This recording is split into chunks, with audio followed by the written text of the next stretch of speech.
Assalamualaikum warahmatullahi wabarakatuh. Assalamualaikum warahmatullahi wabarakatuh. Salah satu isu yang paling banyak dikemukakan media-media sosial kita hari ini adalah ekoteologi. Saya selaku Menteri Agama waktu itu memang pertama kali mencanangkan betapa perlunya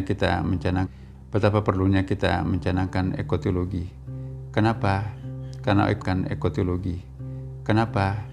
Karena ekoteologi ini tidak dipopulerkan dalam masyarakat kita. Kiamat itu tidak bisa ditunda lagi. Saya baru juga mendapatkan undangan dari Vatikan, sidang internasional umat beragama di situ. Itu temanya juga adalah ekoteologi. Di Mesir juga baru-baru juga saya datang. Itu juga temanya ekoteologi. Singapura juga membahas tentang ekoteologi. Apa sih ekoteologi? Eko artinya tanah, tentang ekoteologi. Apa sih ekoteologi? Eko artinya tanah, bumi. Teologi artinya pengetahuan tentang Tuhan. Jadi pengetahuan yang membicarakan tentang relasi antara manusia, Tuhan dan alam. Keserasian tiga dimensi ini, tiga aspek ini, manusia, alam, dan Tuhan, kalau ini gagal disinergikan, maka di situ problem besar akan muncul. Maka disinilah perlunya kita memberikan penyadaran masyarakat tentang ekoteologi. Puasa ini adalah suatu bentuk pembelajaran ekoteologi. Iya, tidak ada bahasa terbukti menurut para peneliti, bahasa hukum, bahasa birokrasi, bahasa politik, dan bahasa pemerintah tidak terlalu efektif untuk membuat jerah manusia untuk merusak alam. Tapi bahasa agama lah yang tidak terlalu efektif untuk membuat jerah manusia untuk merusak alam. Tapi bahasa agama lah yang paling efektif untuk membuat manusia itu sadar betapa pentingnya memelihara alam. Agama misalnya dalam Islam mengatakan seandainya besok ini pasti dunia ini kiamat, tetaplah datang kepadamu bulan Ramadan, bulan yang penuh barokah. Pada bulan itu dibuka lebar-lebar pintu surga, ditutup rapat-rapat pintu neraka, wa tawallu fihi syayatin, dan dibelenggu segala setan. Dan pada bulan itu ada satu malam yang lebih mulia dari 1000 bulan. Barang siapa yang dipertemukan dengan kebahagiaan pada malam itu, maka sesungguhnya dia dijauhkan dari kejelekan. Hadis riwayat Ahmad dan Nasai. Bapak, Ibu, saudara-saudara yang berbahagia, esensi puasa itu sebenarnya adalah bukan hanya menahan lapar dan dahaga saja. Sebagaimana jauh hari diingatkan Rasulullah, kam min shaimin laisa lahu min siyahmi ilal ju' wal atas.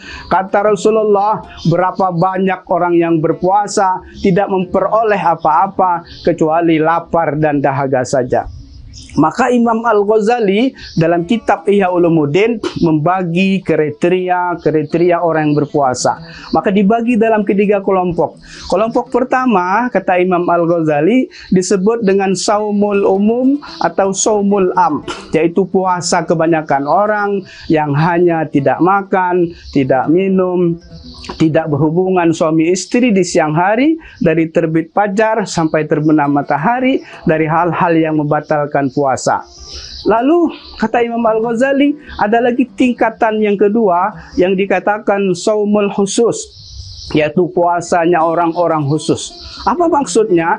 Puasa tingkat ini agak lebih tinggi dari tingkat yang pertama, karena selain dia menahan lapar dan dahaga, berhubungan suami istri, anggota tubuh juga ikut berpuasa. Kata Imam Al-Ghazali, ada 8 anggota tubuh yang harus kita jaga. Yang pertama adalah kedua kaki.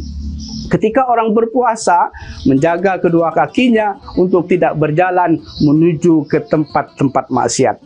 Selain kedua kaki, kata Imam Al-Ghazali, yang perlu dijaga adalah kedua tangan.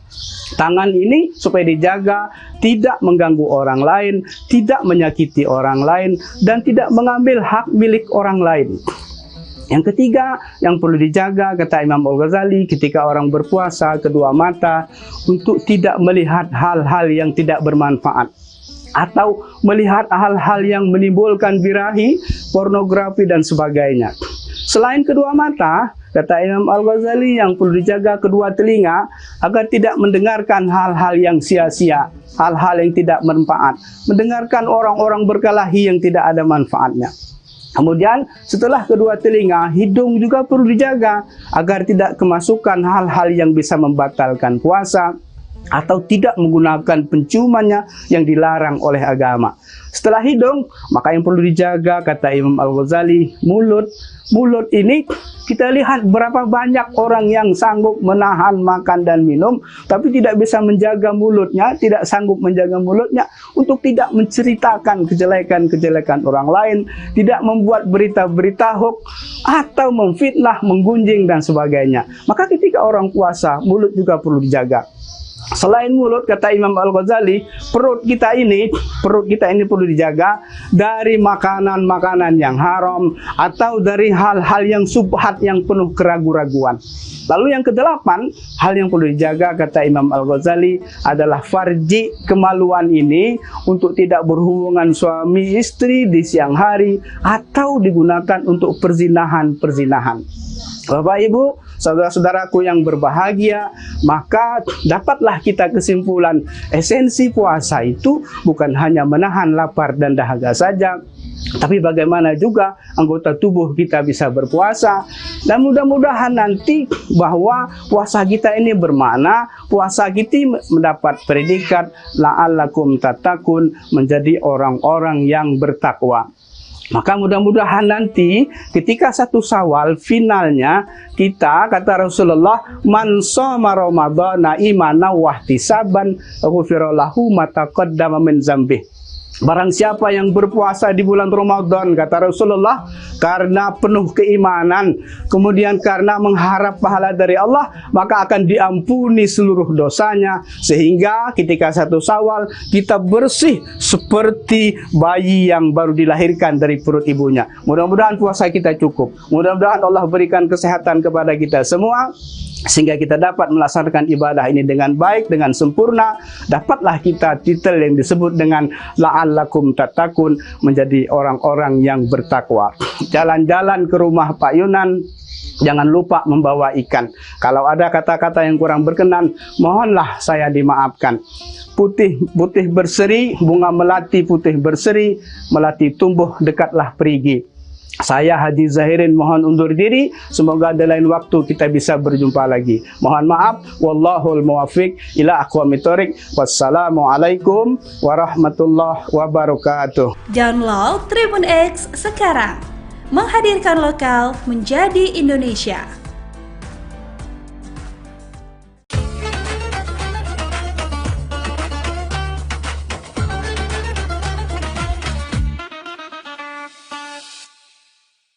Bismillahirrahmanirrahim. Assalamualaikum warahmatullahi wabarakatuh. Alhamdulillahirabbil alamin. Wassalatu wassalamu ala Rasulillahil amin wa ala alihi wa sahbihi ghuril mayamin. Rabbi shrah li sadri wa yassir li amri wahlul 'uqdatam min lisani yafqahu qawli. Amma ba'du. Faqala Allah Subhanahu wa ta'ala fi kitabihil karim. Bismillahirrahmanirrahim. Ya ayyuhalladzina amanu kutiba 'alaikumus shiyam kama kutiba 'alal ladzina min qablikum la'allakum tattaqun. Shadaqallah wa shadaqa rasuluhul karim wa nahnu 'ala dzalika minasyahidin wasyakirin. Walhamdulillahi rabbil alamin. Saudara yang dimuliakan oleh Allah Subhanahu wa taala, ada hikmah kemuliaan yang Allah berikan kepada hambanya, khususnya umat Nabi Muhammad sallallahu alaihi wasallam. Hikmah kebijaksanaan itu adalah puasa Ramadan, Shiyam Ramadan. Puasa Ramadan adalah anugerah yang termulia bagi umat Nabi besar Muhammad SAW, yang di dalam bulan Ramadan ada fasilitas istimewa yang Allah tidak berikan kepada umat-umat terdahulu. Salah satu di antaranya adalah Lailatul Qadar. Keistimewaan yang Allah berikan kepada umat Nabi Muhammad ini harus kita sambut dengan penuh sukacita. Harus kita sambut dengan penuh keimanan dan kita sambut dengan penuh keceriaan. Ada 5 cara menyambut bulan suci Ramadan dalam perspektif Imam Ghazali rahimahullahu ta'ala. Yang pertama, isti'dadul iman. Harus siap persiapan iman. Kenapa Ramadan itu harus disambut dengan iman? Karena perintah puasa adalah perintah yang tentu secara psikologis manusia akan berubah pola makannya. Sehingga yang dipanggil oleh Allah adalah iman, bukan logika. Itu sebabnya perintah puasa diawali dengan iman. Ya ayyuhalladzina amanu kutiba alaikumusiyam. Menandakan bahwa kita sebagai umat Nabi besar Muhammad SAW, umat yang beriman, harus mempatri iman diri kita agar kita yakin kepada Allah Subhanahu wa taala bahwa perintah berupa puasa Ramadan harus kita terima dengan penuh keikhlasan. Itulah yang dimaksud oleh Rasulullah SAW. Man shoma Ramadana imanan wahtisaban ghufira lahu ma taqaddama min dzambi. Siapa saja yang berpuasa pada bulan suci Ramadan sembari imannya kuat, persiapan imannya hebat, sembari mengharap redha dan ikhlas karena Allah, jaminannya adalah orang yang berpuasa seperti itu terampuni noda dosanya setahun yang lalu. Itulah pentingnya. Yang pertama adalah isti'dadul iman, mempersiapkan iman. Yang kedua, kata Imam Ghazali, yang perlu kita persiapkan dalam rangka menyambut bulan Ramadan atau mengisi bulan Ramadan dengan isti'dadul ilmi, mempersiapkan ilmu. Afdalul ilmi ilmul hal. Ilmu yang paling afdal, ilmu yang paling mulia, kata Imam Zarnuji, adalah ilmul hal, ilmu aplikatif. Maka dalam rangka menyambut bulan suci Ramadan dan mengisi bulan Ramadan, maka harus kita persiapkan dengan ilmu pengetahuan. Ilmu yang paling tepat dalam rangka mengisi Ramadan adalah ilmu tentang fiqhus shaum, tentang seluk-beluk berpuasa, hukum berpuasa, kewajiban berpuasa, rukun puasa, syarat sah puasa, yang membatalkan puasa, yang membatalkan pahala puasa, amalan-amalan di bulan Ramadan, dan amalan-amalan yang termulia setelah Ramadan. Itu adalah ilmul hal. Maka kita harus mengilmukan itu semua agar sempurna pelaksanaan ibadah Ramadan kita. Itu yang disebut dengan isti'dadul ilm. Yang ketiga yang harus kita siapkan adalah isti'dadus sihhati wal afiyah. Kita harus mempersiapkan kesehatan. Karena bulan puasa adalah bulan pelatihan fisik, rohani, jasmani, maka kita harus persiapkan kesehatan. Jaga kesehatan kita. Mumpung masih bulan Sya'ban, mumpung masih ada kesempatan, kita jaga, kita minum vitamin, kita olahraga, agar fisik kita sehat menyambut bulan Ramadan dan mengisi bulan Ramadan dengan ibadah. Itu sebabnya ulama mengatakan bahwa yukrahus saumu ba'dan nisfi min Sya'ban. Makruh berpuasa setelah nisfu Sya'ban. Jadi setelah tanggal 15 sampai 30 Sya'ban itu dimakruhkan berpuasa. Apa ilatnya? Apa sebabnya? Agar fisik ini tetap sehat, segar bugar menyambut Ramadan. Kecuali bagi orang yang sudah biasa berpuasa, ataukah bagi orang yang masih punya utang piutang Ramadan tahun lalu yang untuk dia wajib qadha puasanya selama masih belum datang bulan Ramadan. Itu yang diperkecualikan. Itu yang ketiga adalah mempersiapkan kesehatan. Yang keempat kata beliau adalah isti'dadul mal, mempersiapkan materi, harta, harta benda. Apa sebabnya? Karena perlu ada yang dipakai untuk iftar, takjil, berbuka puasa, makan sahur. Begitu juga nanti ada persiapan untuk zakat mal, zakat fitrah, dan bisa bersedekah, berinfak di bulan suci Ramadan. Karena nafkah atau infak sedekah yang paling afdal adalah sedekah di bulan Ramadan. As-sadaqah ya fi Ramadan afdalu wa aktsaru jazaan. Bersedekah di bulan Ramadan itu adalah afdal dan paling besar pahala balasannya. Itu sebabnya kita harus mempersiapkan kekayaan atau materi atau harta yang kita persiapkan dalam rangka mengisi Ramadan dengan sebaik-baiknya. Yang kelima, kata Imam Ghazali, yang perlu kita persiapkan adalah istidadun nafs, psikologis. Persiapkan mental bahwa di dalam Ramadan banyak cobaan. Cobaan lapar, cobaan ngantuk, cobaan emosi, dan cobaan segala-galanya. Ya, ini perlu ya, persiapan mental. Perubahan pola makan yang awalnya dari pagi sarapan sampai makan siang, makan malam, ya itu terjadi perubahan di saat bulan suci Ramadan. Tapi yang paling penting bagi kita adalah istidadun nafs. Mental kita hebat, mental kita kuat, psikologis kita mapan, stabil. Maka itulah orang-orang yang bisa menyambut Ramadan dengan kemuliaan.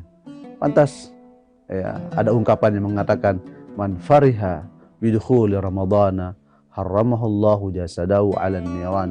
Siapa saja yang bahagia, senang, ekspresif dalam menyambut Ramadan, tentu dia menyambut Ramadan dengan kesiapan iman, kesiapan ilmu, kesiapan harta benda, kesiapan kesehatan, kesiapan psikologis. Itulah orang yang nanti akan dijauhkan dari siksa api neraka.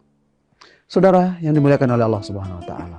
Itulah 5 poin dalam rangka menyambut bulan suci Ramadan. Mudah-mudahan kita semua dalam menjalankan ibadah puasa di bulan Ramadan nanti diberikan kekuatan iman, kesehatan, keafiatan, serta segala amal ibadah kita diterima oleh Allah Subhanahu wa taala. Amin Allahumma amin.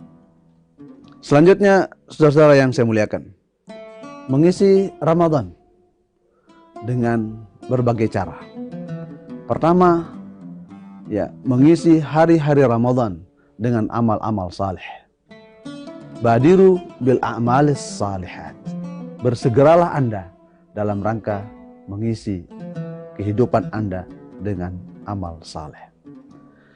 Ada persoalan yang penting di dalam Ramadan kita.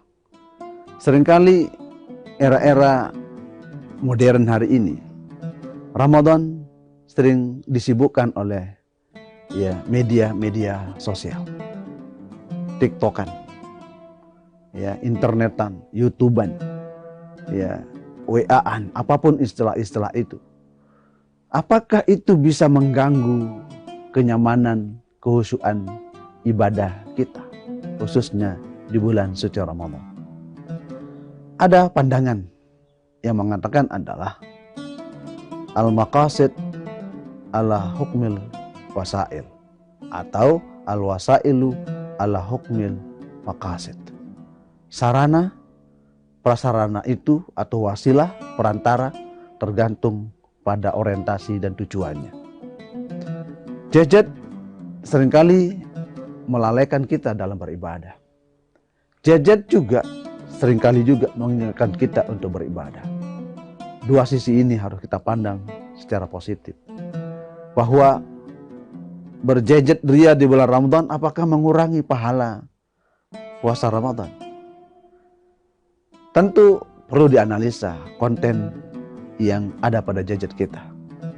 Jika konten yang ada gadget kita itu ada Quran, ada murattal, mendengar nasihat-nasihat ulama, mendengar nasihat-nasihat ya orang-orang yang cendekia, yang menyejukkan hati, menenteramkan jiwa, maka itu akan menjadi persoalan yang baik, tentu terpandang dan termulia, karena itu bisa menjadi sarana kita dekat kepada Allah Subhanahu wa taala.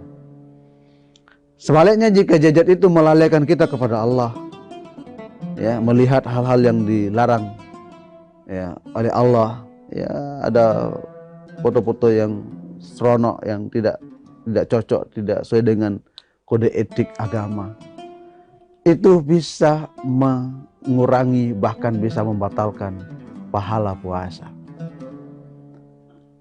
Karena bisa pahala puasa batal, ya, disebabkan karena kita tidak bisa ghaddul basar, menahan pandangan, ya, tidak bisa nahan tangan untuk menyebarkan hoax-hoax, berita-berita bohong. Itu semua bisa membatalkan pahala puasa kita. Tapi jika tangan ini terampil kreatif, menulis nasihat-nasihat, kemudian kita kirim di IG, kita kirim di TikTok, kita kirim di YouTube, kita kirim di medsos, itu akan menjadi amal saleh yang bisa menjadi sarana introspeksi bagi diri kita dan orang lain. Itulah yang dimaksud oleh Allah dalam Al-Quran. Wa tawassaw bil haqq wa tawassaw bis sabr. Saling menasihati dalam kebenaran, kebaikan, kesalahan, dan terus saling menasihati dalam aspek-aspek kesabaran dan ketahanan, resiliensi diri kita terhadap problematik kehidupan. Saudara yang dimuliakan oleh Allah Subhanahu wa taala, maka implikatif dari persoalan-persoalan kontemporer ini bisa dilihat pada dua ranah. Pertama adalah ranah normatif, bahwa orang-orang yang melakukan amal kebaikan melalui media sosial, sesungguhnya itu adalah jejak digital sosial yang akan terus diunduh, akan terus dibaca oleh semua orang. Maka sampaikanlah pesan-pesan yang mulia, sampaikanlah pesan-pesan yang dapat menggugah orang menuju kebaikan dan kebenaran. Itulah esensi kita dalam bermedia sosial. Jejak digital ini akan menjadi sesuatu yang abadi jika itu, ya, berpengaruh kepada persoalan-persoalan sosial. Maka inilah yang disebut dalam Al-Quran, "Faman ya'mal mithqala dzarratin khairan yarahu." Siapa saja yang melakukan kebaikan sekecil biji sawi, seperti kuman pun, dia akan lihat.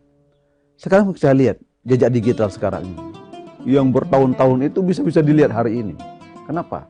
Karena itulah kecanggihan. Maka tanamkanlah hal-hal kebaikan untuk dikenang oleh generasi-generasi yang akan datang. Wa may ya'mal mithqala dzarratin syarran yarahu. Begitu juga jika jejak-jejak digital negatif yang ditinggalkan pasti akan terlihat. Nah, inilah pentingnya filterisasi. Agama hadir untuk memfilter generasi-generasi anak bangsa agar tetap pada ranah keimanan, ketakwaan, dan memiliki dimensi kesalehan personal dan kesalehan sosial. Saudara yang dimuliakan oleh Allah Subhanahu wa taala, upaya kita sesungguhnya dalam melakukan, ya, filterisasi generasi muda dari persoalan-persoalan jejak ini, ya, di dalam kitab Ta'lim wa Ta'lim secara sederhana, Imam Zarnuji memberikan gambaran bahwa yang paling penting di dalam melakukan pendidikan terhadap anak itu adalah pertama at-ta'dib. Ajarkan adab sopan santun kepada anak.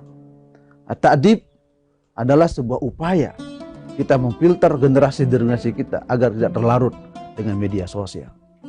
Seringkali, ya, kecanduan media sosial itu menjadi perusak, ya, intelektual anak.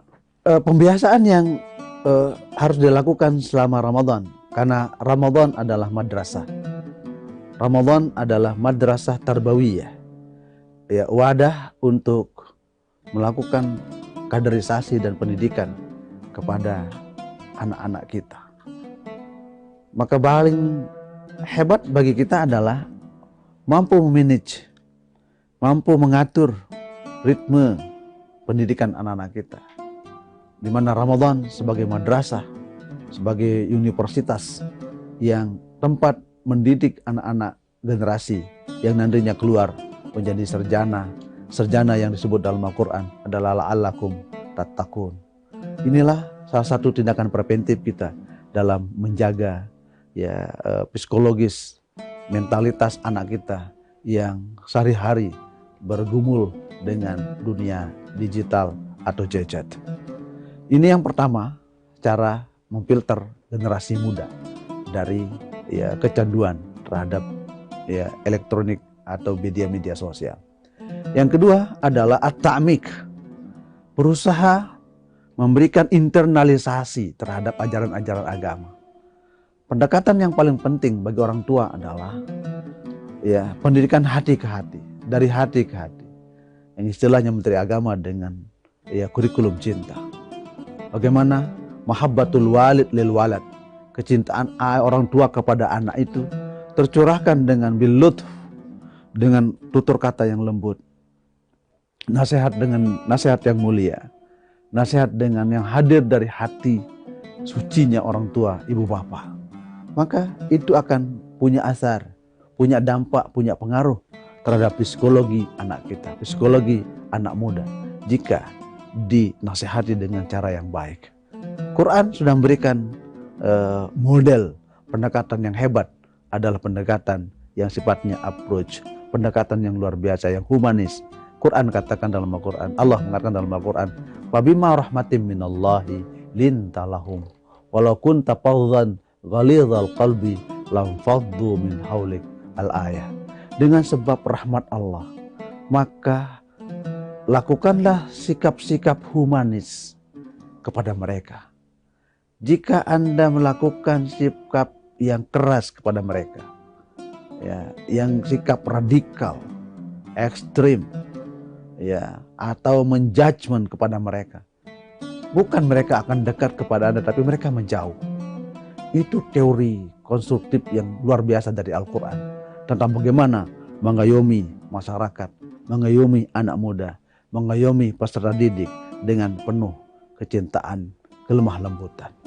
Quran ini menggambarkan tentang bagaimana humanitas itu, sisi-sisi manusia harus dilekatkan dalam psikologis anak remaja. Ini yang kedua. Yang ketiga adalah at-tarkis.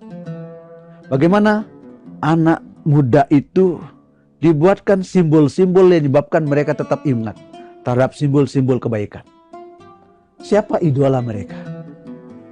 Kalau idola mereka ulama, ulama itu yang ya diberikan spirit tentang ya perjalanan hidup seorang ulama yang dia gemari, yang menjadi idolanya. Ataukah tokoh-tokoh besar yang itu dia menjadi idolanya? Tak masalah kita jelaskan kepada mereka ya perjalanan hidup spiritual, perjalanan intelektualnya, perjalanan sosialnya, agar itu menjadi inspiratif bagi mereka. Itu yang kemudian disebut dengan tarkis.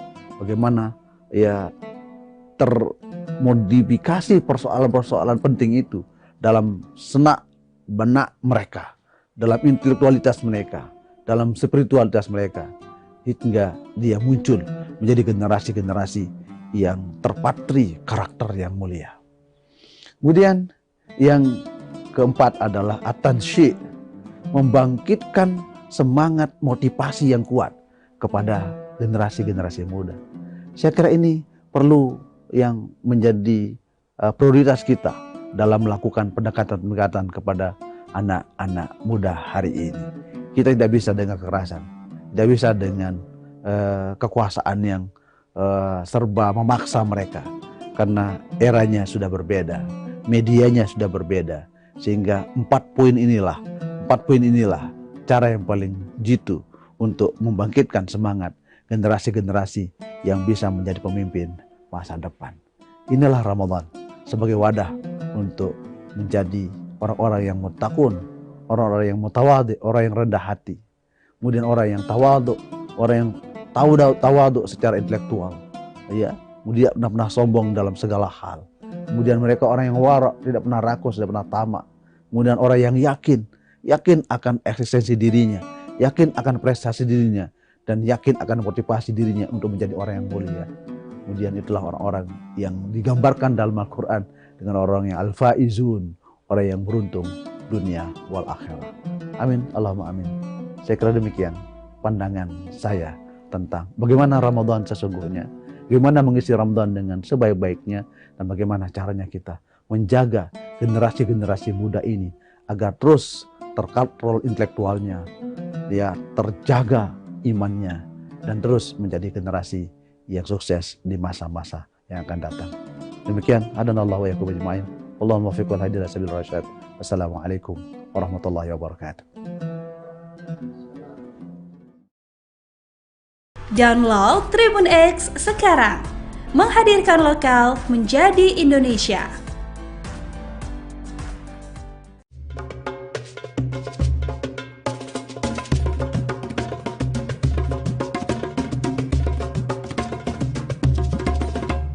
Assalamualaikum warahmatullahi wabarakatuh. Salah satu isu yang paling banyak dikemukakan media-media sosial kita hari ini adalah ekoteologi. Saya selaku Menteri Agama waktu itu memang pertama kali mencanangkan betapa perlunya kita mencanangkan ekoteologi. Kenapa? Karena ekoteologi ini tidak dipopulerkan dalam masyarakat kita. Kiamat itu tidak bisa ditunda lagi. Saya baru juga mendapatkan undangan dari Vatikan, sidang internasional umat beragama di situ. Itu temanya juga adalah ekoteologi.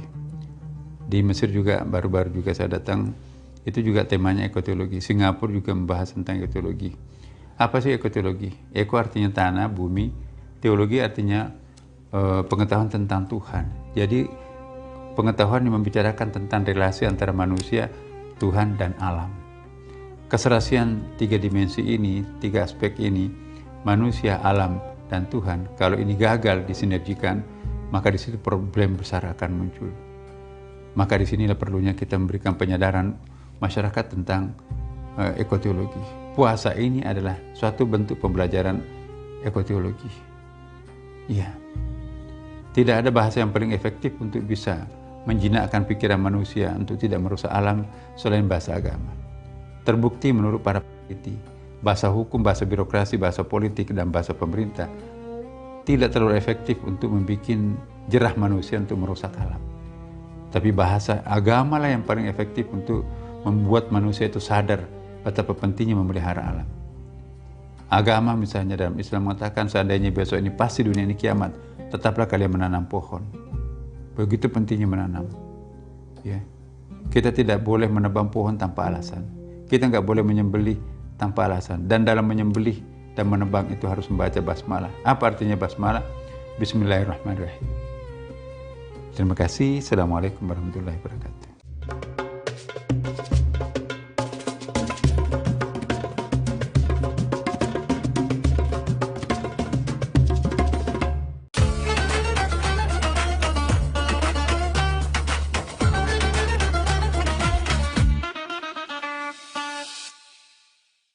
Assalamualaikum warahmatullahi wabarakatuh.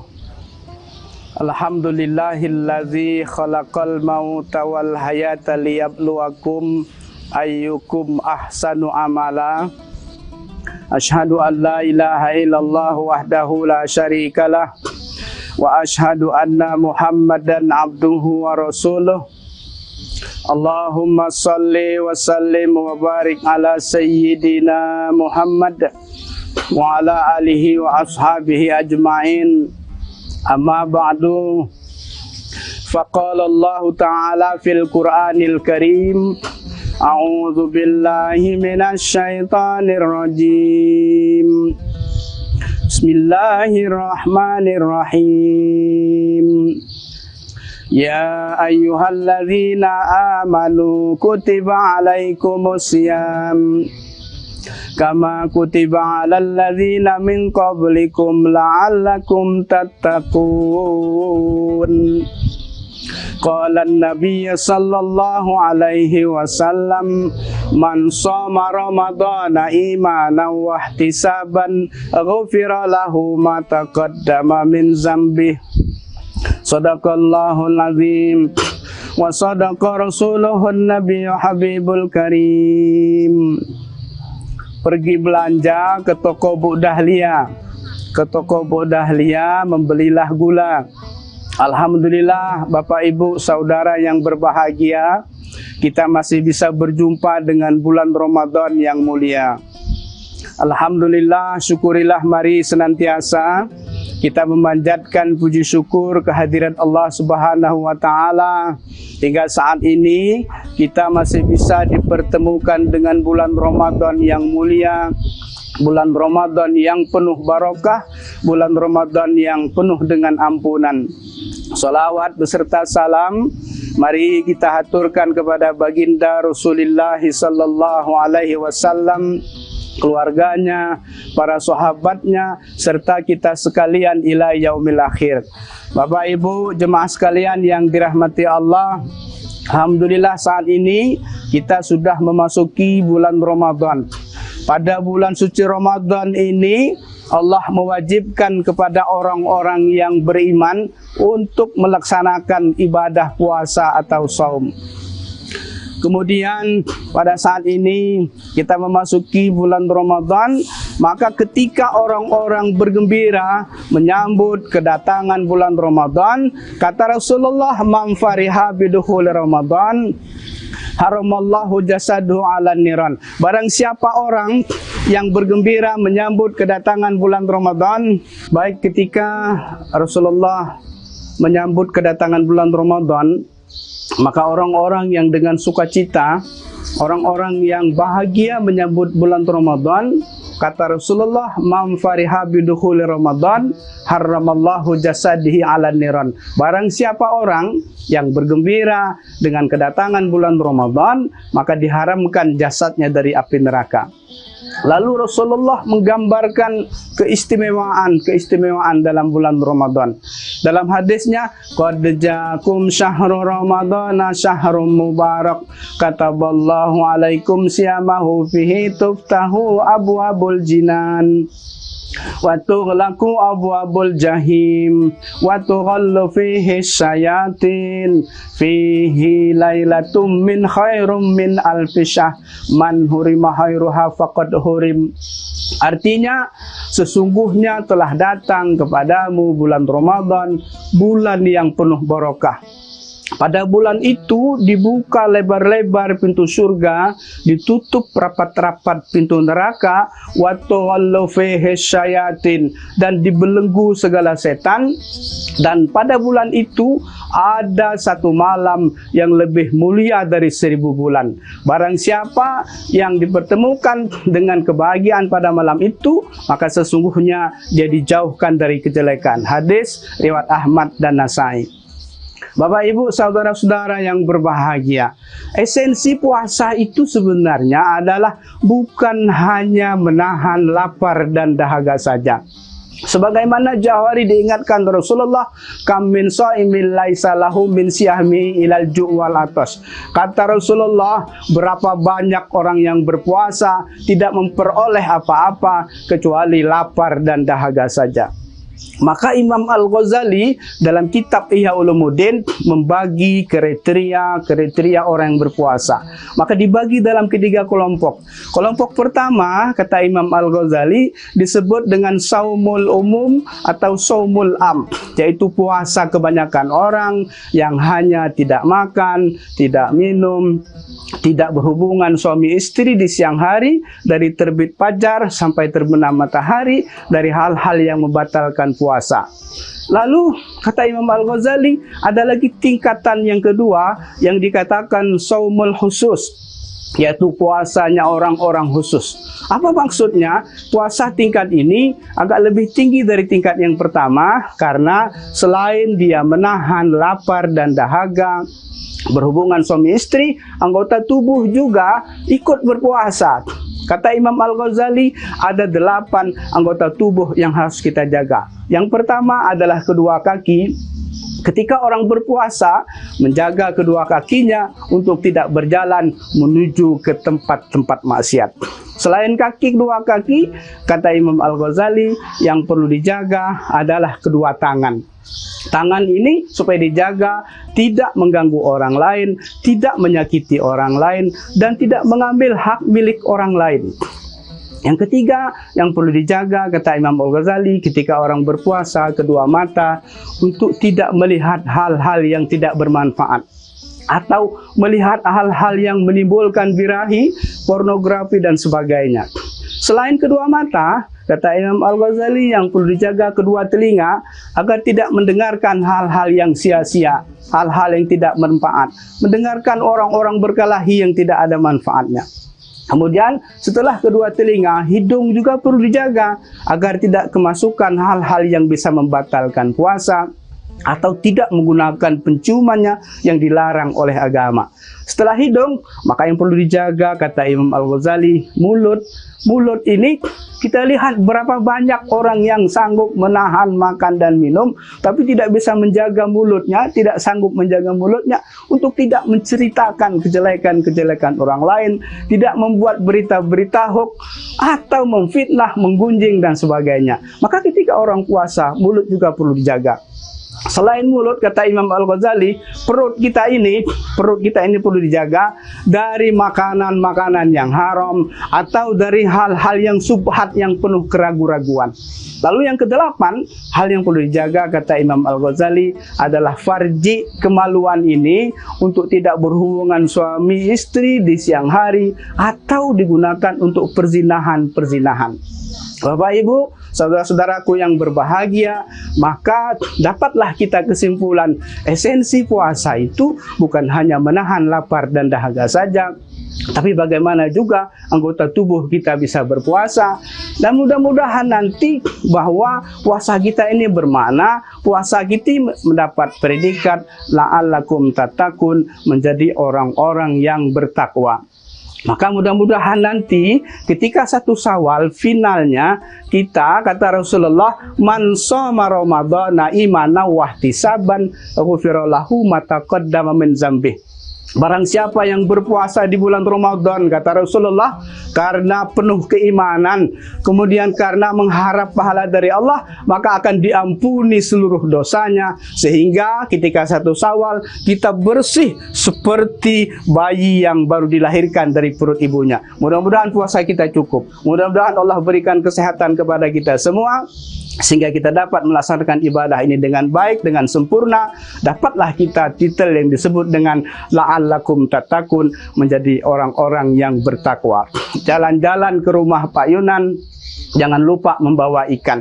Kalau ada kata-kata yang kurang berkenan, mohonlah saya dimaafkan. Putih berseri, bunga melati putih berseri, melati tumbuh, dekatlah perigi. Saya Haji Zahirin mohon undur diri. Semoga ada lain waktu kita bisa berjumpa lagi. Mohon maaf. Wallahul muwaffiq ila aqwamit thoriq. Wassalamualaikum warahmatullahi wabarakatuh. Download Tribun X sekarang. Menghadirkan lokal menjadi Indonesia.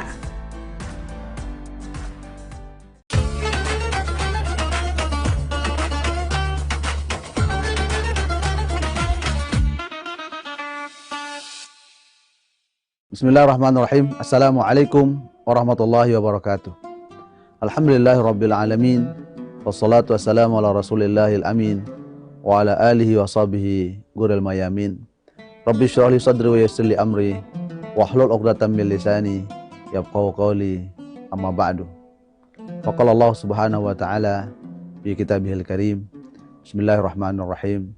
Ya ayyuhalladzina amanu kutiba 'alaikumus shiyam kama kutiba 'alal ladzina min qablikum la'allakum tattaqun. Shadaqallah wa shadaqa rasuluhul karim wa nahnu 'ala dzalika minasyahidin wasyakirin. Walhamdulillahi rabbil alamin. Saudara yang dimuliakan oleh Allah Subhanahu wa taala, ada hikmah kemuliaan yang Allah berikan kepada hambanya, khususnya umat Nabi Muhammad sallallahu alaihi wasallam. Hikmah kebijaksanaan itu adalah puasa Ramadan, Siyam Ramadan. Puasa Ramadan adalah anugerah yang termulia bagi umat Nabi besar Muhammad SAW, yang di dalam bulan Ramadan ada fasilitas istimewa yang Allah tidak berikan kepada umat-umat terdahulu. Salah satu di antaranya adalah Lailatul Qadar. Keistimewaan yang Allah berikan kepada umat Nabi Muhammad ini harus kita sambut dengan penuh sukacita. Harus kita sambut dengan penuh keimanan dan kita sambut dengan penuh keceriaan. Ada 5 cara menyambut bulan suci Ramadan dalam perspektif Imam Ghazali rahimahullahu ta'ala.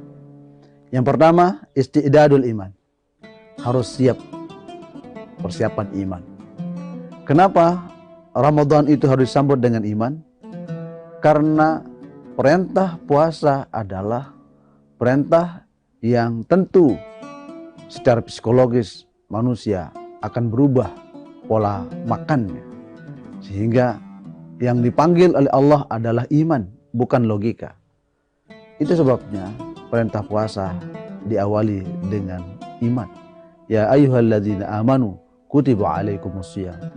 Menandakan bahwa kita sebagai umat Nabi besar Muhammad SAW, umat yang beriman, harus mempatri iman diri kita agar kita yakin kepada Allah Subhanahu wa taala bahwa perintah berupa puasa Ramadan harus kita terima dengan penuh keikhlasan. Itulah yang dimaksud oleh Rasulullah SAW. Man shoma Ramadhana imanan wa ihtisaban ghufira lahu ma taqaddama min dzambi. Siapa saja yang berpuasa pada bulan suci Ramadan sembari imannya kuat, persiapan imannya hebat, sembari mengharap redha dan ikhlas karena Allah, jaminannya adalah orang yang berpuasa seperti itu terampuni noda dosanya setahun yang lalu. Itulah pentingnya. Yang pertama adalah isti'dadul iman, mempersiapkan iman. Yang kedua, kata Imam Ghazali, yang perlu kita persiapkan dalam rangka menyambut bulan Ramadan atau mengisi bulan Ramadan dengan isti'dadul ilmi, mempersiapkan ilmu. Afdalul ilmi ilmul hal. Ilmu yang paling afdal, ilmu yang paling mulia, kata Imam Zarnuji, adalah ilmul hal, ilmu aplikatif. Maka dalam rangka menyambut bulan suci Ramadan dan mengisi bulan Ramadan, maka harus kita persiapkan dengan ilmu pengetahuan. Ilmu yang paling tepat dalam rangka mengisi Ramadan adalah ilmu tentang fiqhus saum, tentang seluk-beluk berpuasa, hukum berpuasa, kewajiban berpuasa, rukun puasa, syarat sah puasa, yang membatalkan puasa, yang membatalkan pahala puasa, amalan-amalan di bulan Ramadan, dan amalan-amalan yang termulia setelah Ramadan. Itu adalah ilmul hal. Maka kita harus mengilmukan itu semua agar sempurna pelaksanaan ibadah Ramadan kita. Itu yang disebut dengan isti'dadul ilm. Yang ketiga yang harus kita siapkan adalah isti'dadus sihhati wal afiyah. Kita harus mempersiapkan kesehatan. Karena bulan puasa adalah bulan pelatihan fisik, rohani, jasmani, maka kita harus persiapkan kesehatan. Jaga kesehatan kita. Mumpung masih bulan Sya'ban, mumpung masih ada kesempatan, kita jaga, kita minum vitamin, kita olahraga, agar fisik kita sehat menyambut bulan Ramadan dan mengisi bulan Ramadan dengan ibadah. Itu sebabnya ulama mengatakan bahwa yukrahus saumu ba'da nisfi min Sya'ban. Makruh berpuasa setelah nisfu Sya'ban. Jadi setelah tanggal 15 sampai 30 Sya'ban itu dimakruhkan berpuasa. Apa ilatnya? Apa sebabnya? Agar fisik ini tetap sehat, segar bugar menyambut Ramadan. Kecuali bagi orang yang sudah biasa berpuasa, ataukah bagi orang yang masih punya utang piutang Ramadan tahun lalu yang untuk dia wajib qadha puasanya selama masih belum datang bulan Ramadan. Itu yang diperkecualikan. Itu yang ketiga adalah mempersiapkan kesehatan. Yang keempat kata beliau adalah isti'dadul mal, mempersiapkan materi, harta, harta benda. Apa sebabnya? Karena perlu ada yang dipakai untuk iftar, takjil, berbuka puasa, makan sahur. Begitu juga nanti ada persiapan untuk zakat mal, zakat fitrah, dan bisa bersedekah, berinfak di bulan suci Ramadan. Karena nafkah atau infak sedekah yang paling afdal adalah sedekah di bulan Ramadan. As-sadaqah fi Ramadan afdalu wa aktsaru jazaan. Bersedekah di bulan Ramadan itu adalah afdal dan paling besar pahala balasannya. Itu sebabnya kita harus mempersiapkan kekayaan atau materi atau harta yang kita persiapkan dalam rangka mengisi Ramadan dengan sebaik-baiknya. Yang kelima, kata Imam Ghazali, yang perlu kita persiapkan adalah istidadun nafas, psikologis. Siapkan mental bahwa di dalam Ramadan banyak cobaan. Cobaan lapar, cobaan ngantuk, cobaan emosi, dan cobaan segala-galanya. Ya, ini perlu persiapan mental. Perubahan pola makan yang awalnya dari pagi sarapan sampai makan siang, makan malam, ya, itu terjadi perubahan di saat bulan suci Ramadan. Tapi yang paling penting bagi kita adalah istidadun nafas. Mental kita hebat, mental kita kuat, psikologis kita mapan, stabil. Maka itulah orang-orang yang bisa menyambut Ramadan dengan kemuliaan. Pantas ya, ada ungkapan yang mengatakan, man fariha bidukhuli ramadhana harramahullahu jasadahu 'alan niran. Siapa saja yang bahagia, senang, ekspresif dalam menyambut Ramadan, tentu dia menyambut Ramadan dengan kesiapan iman, kesiapan ilmu, kesiapan harta benda, kesiapan kesehatan, kesiapan psikologis. Itulah orang yang nanti akan dijauhkan dari siksa api neraka. Saudara yang dimuliakan oleh Allah Subhanahu wa taala, itulah 5 poin dalam rangka menyambut bulan suci Ramadan. Mudah-mudahan kita semua dalam menjalankan ibadah puasa di bulan Ramadan nanti diberikan kekuatan iman, kesehatan, keafiatan, serta segala amal ibadah kita diterima oleh Allah Subhanahu wa taala. Amin Allahumma amin. Selanjutnya, saudara-saudara yang saya muliakan, mengisi Ramadan berbagai cara. Pertama, ya, mengisi hari-hari Ramadan dengan amal-amal saleh. Badiru bil a'malis salihat. Bersegeralah Anda dalam rangka mengisi kehidupan Anda dengan amal saleh. Ada persoalan yang penting di dalam Ramadan kita. Seringkali era-era modern hari ini, Ramadan sering disibukkan oleh media-media sosial, TikTokan, internetan, YouTubean, WA-an, apapun istilah-istilah itu. Apakah itu bisa mengganggu kenyamanan, kehusyuan ibadah kita?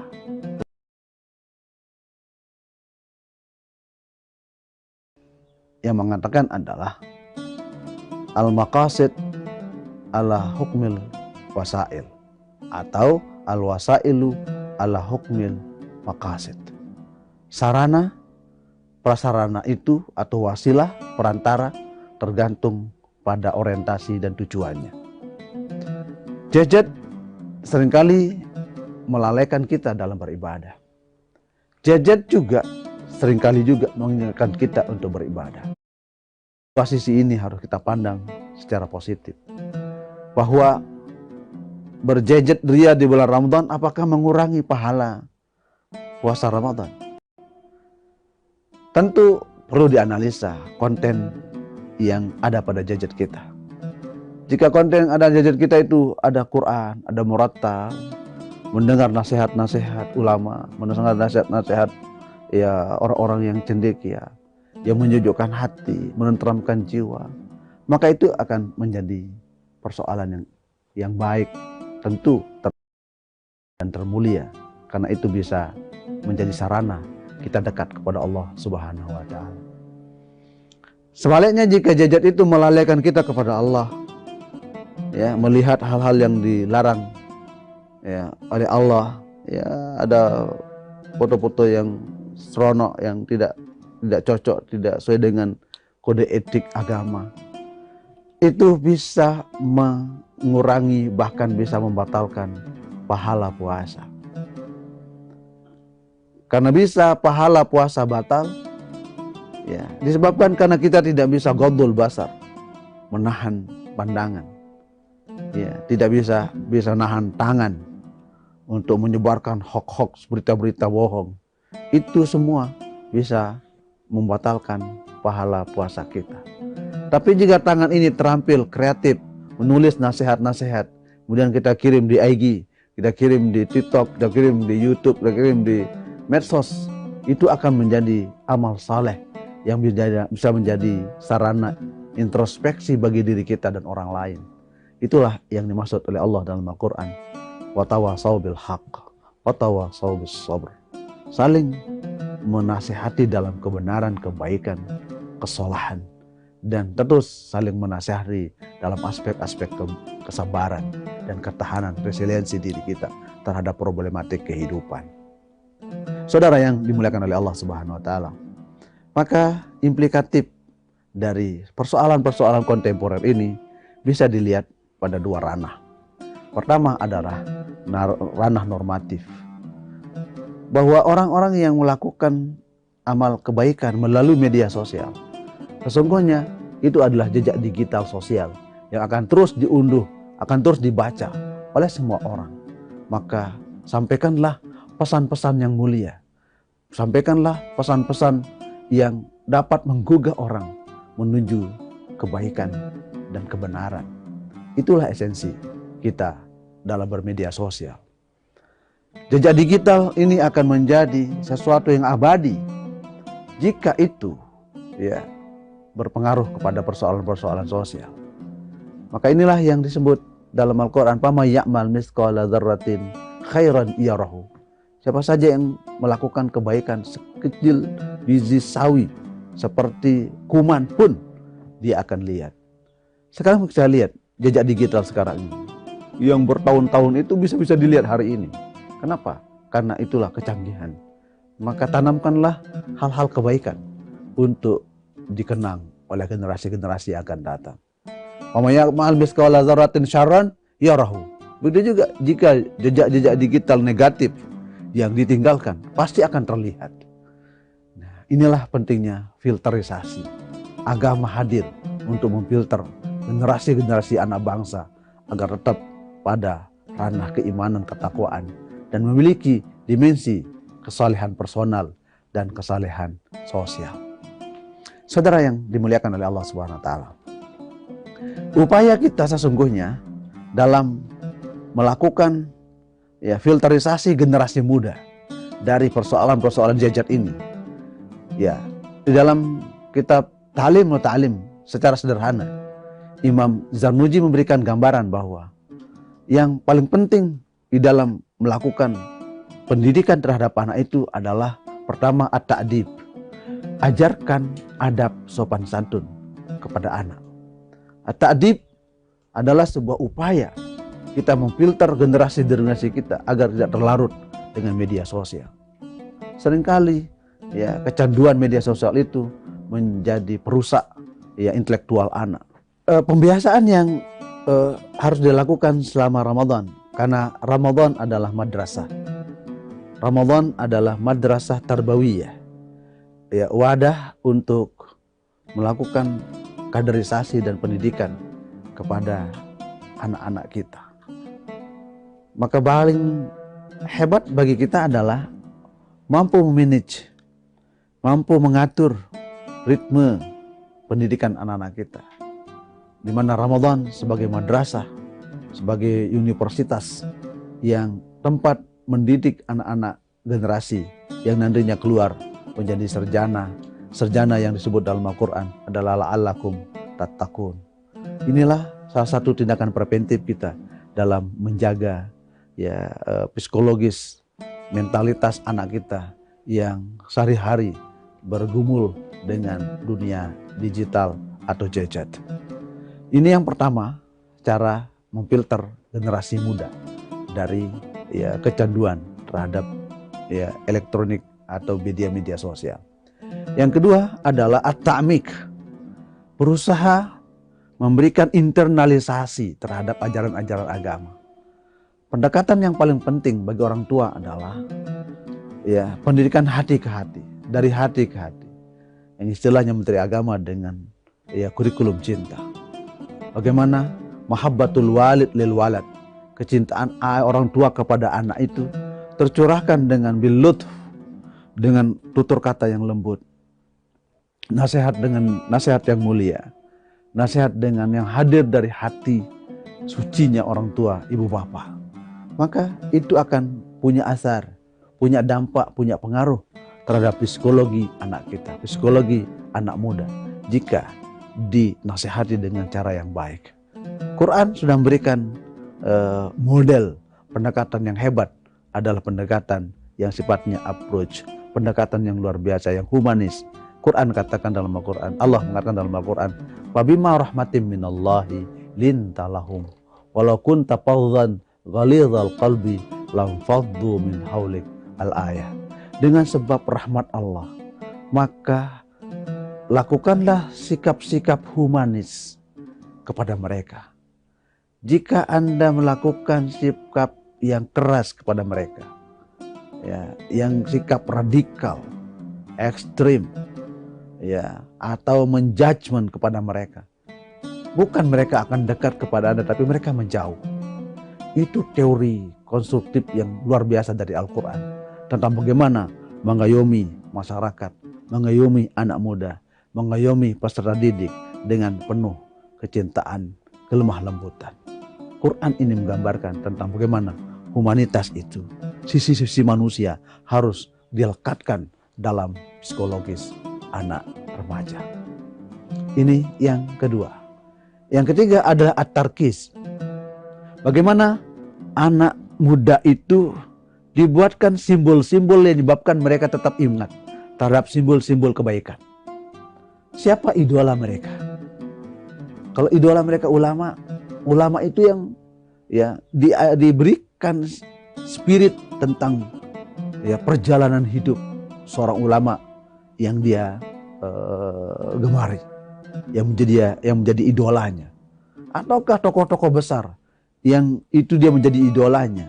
Tak masalah kita jelaskan kepada mereka ya perjalanan hidup spiritual, perjalanan intelektualnya, perjalanan sosialnya, agar itu menjadi inspiratif bagi mereka. Itu yang kemudian disebut dengan tarkis.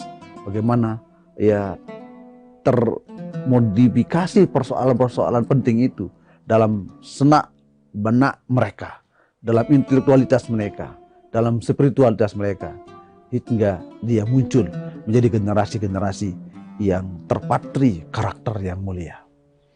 Kemudian yang keempat adalah at-tansyi', membangkitkan semangat motivasi yang kuat kepada generasi-generasi muda.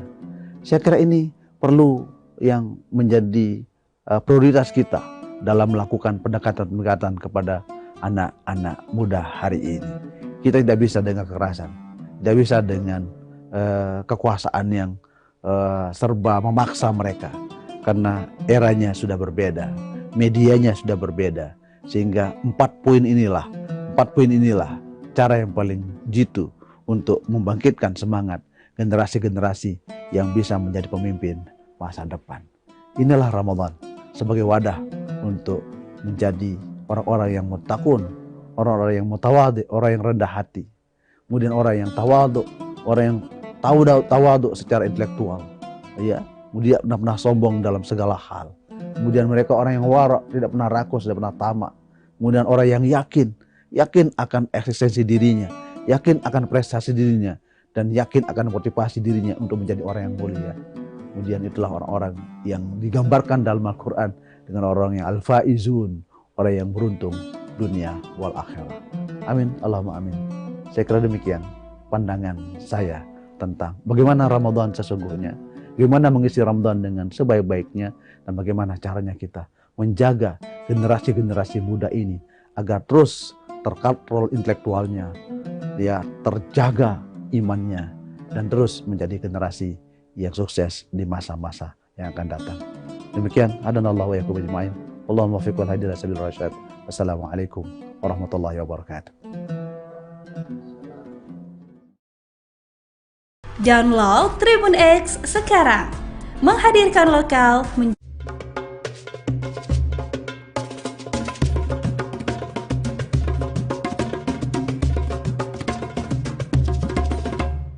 Assalamualaikum warahmatullahi wabarakatuh. Salah satu isu yang paling banyak dikemukakan media-media sosial kita hari ini adalah ekoteologi. Saya selaku Menteri Agama waktu itu memang pertama kali mencanangkan betapa perlunya kita mencanangkan ekoteologi. Kenapa? Karena ekoteologi ini tidak dipopulerkan dalam masyarakat kita kiamat itu tidak bisa ditunda lagi. Saya baru juga mendapatkan undangan dari Vatikan, sidang internasional umat beragama di situ. Itu temanya juga adalah ekoteologi. Di Mesir juga baru-baru juga saya datang, itu juga temanya ekoteologi. Singapura juga membahas tentang ekoteologi. Apa sih ekoteologi? Eko artinya tanah, bumi. Teologi artinya pengetahuan tentang Tuhan. Jadi pengetahuan yang membicarakan tentang relasi antara manusia, Tuhan, dan alam. Keserasian tiga dimensi ini, tiga aspek ini, manusia, alam, dan Tuhan, kalau ini gagal disinergikan, maka di situ problem besar akan muncul. Maka di sinilah perlunya kita memberikan penyadaran masyarakat tentang ekoteologi. Puasa ini adalah suatu bentuk pembelajaran ekoteologi. Iya. Tidak ada bahasa yang paling efektif untuk bisa menjinakkan pikiran manusia untuk tidak merusak alam selain bahasa agama. Terbukti menurut para peneliti, bahasa hukum, bahasa birokrasi, bahasa politik, dan bahasa pemerintah tidak terlalu efektif untuk membuat jerah manusia untuk merusak alam. Tapi bahasa agama lah yang paling efektif untuk membuat manusia itu sadar betapa pentingnya memelihara alam. Agama misalnya dalam Islam mengatakan seandainya besok ini pasti dunia ini kiamat, tetaplah kalian menanam pohon. Begitu pentingnya menanam. Ya. Kita tidak boleh menebang pohon tanpa alasan. Kita nggak boleh menyembelih tanpa alasan. Dan dalam menyembelih dan menebang itu harus membaca basmalah. Apa artinya basmalah? Bismillahirrahmanirrahim. Terima kasih. Assalamualaikum warahmatullahi wabarakatuh.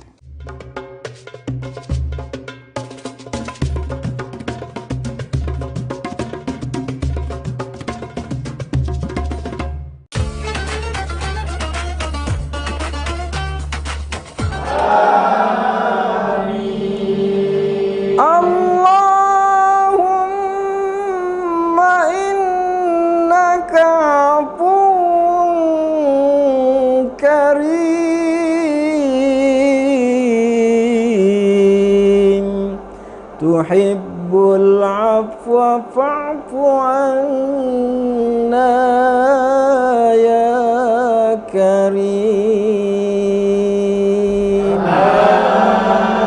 Amin. Nashhadu an la ilaha illallah wa nastaghfirullah. Nas'aluka ridhaka wal jannah wa na'udzubika min sakhatika wan nar. Asyhadu an la ilaha illallah wa nastaghfirullah. Nas'aluka ridhaka wal jannah wa na'udzubika min sakhatika wan nar. Nashhadu an la ilaha illallah wa nastaghfirullah. Nas'aluka ridhaka wal jannah wa na'udzubika min sakhatika wan nar.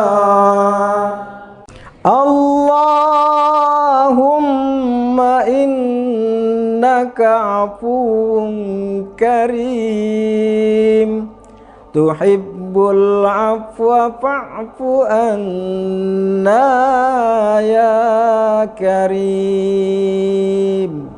Amin. Allahumma innaka afuwun karim tuhibbul afwa fa'fu anna ya karim. Amin. Allahumma innaka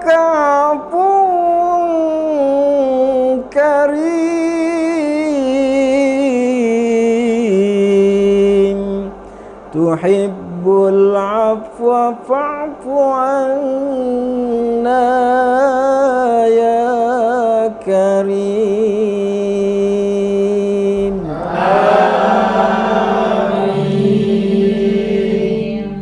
Nashhadu an la ilaha illallah wa nastaghfirullah, nas'aluka ridhaka wal jannah wa na'udzubika min sakhatika wan nar.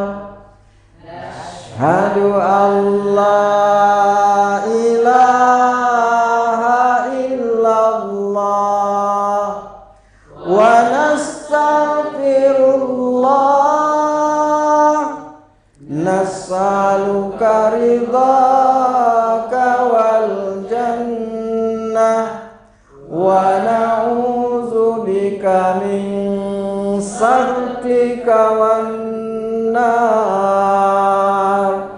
Nashhadu an la ilaha illallah wa nastaghfirullah, nas'aluka ridhaka wal jannah wa na'udzubika min sakhatika wan nar.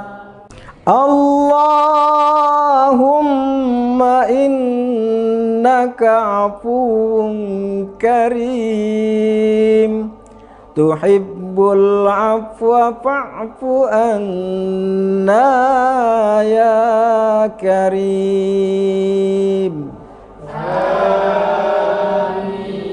Allahumma innaka afuwun karim,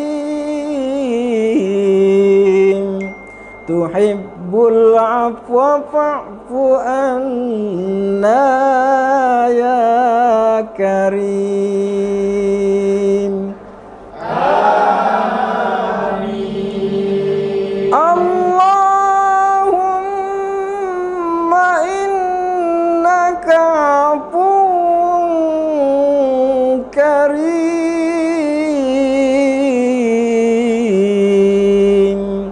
tuhibbul afwa fa'fu anna ya karim. Amin. Nashhadu an la ilaha illallah wa nastaghfirullah, nas'aluka ridhaka wal jannah wa na'udzubika min sakhatika wan nar. Asyhadu an la ilaha illallah wa nastaghfirullah, nas'aluka ridhaka wal jannah wa na'udzubika min sakhatika wan nar. Nashhadu an la ilaha illallah wa nastaghfirullah, nas'aluka ridhaka wal jannah wa na'udzubika min sakhatika wan nar. Allahumma innaka afuwun karim, tuhibbul tuhibbul afwa fa'fu anna ya karim. Allahumma innaka afuwun karim tuhibbul afwa fa'fu anna ya karim.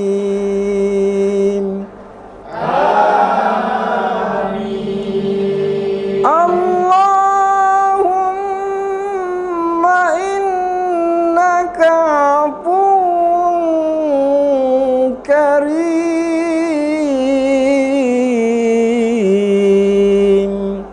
tuhibbul afwa fa'fu anna ya karim.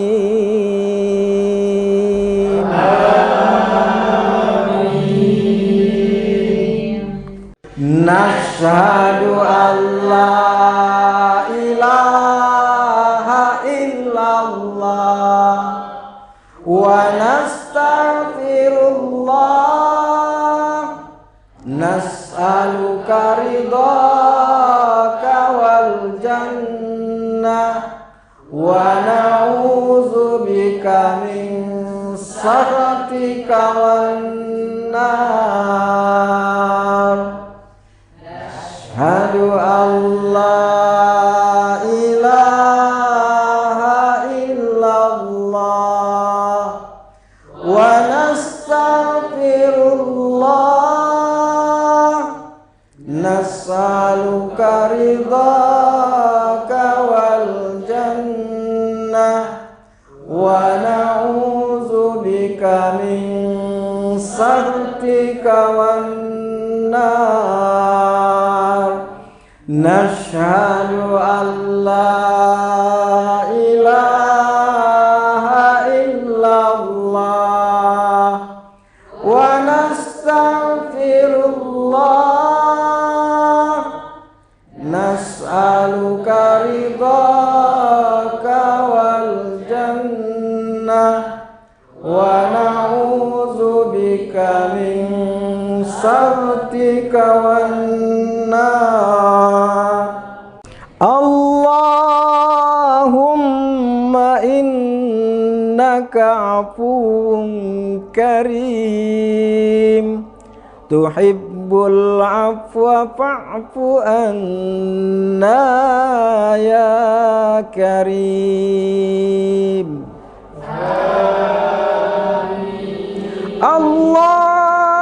Allahumma innaka afuwun karim tuhibbul afwa fa'fu anna ya karim.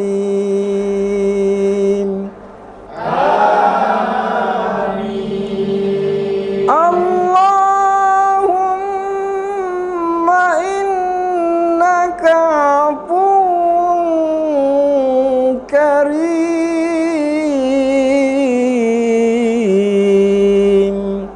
tuhibbul afwa fa'fu anna ya karim.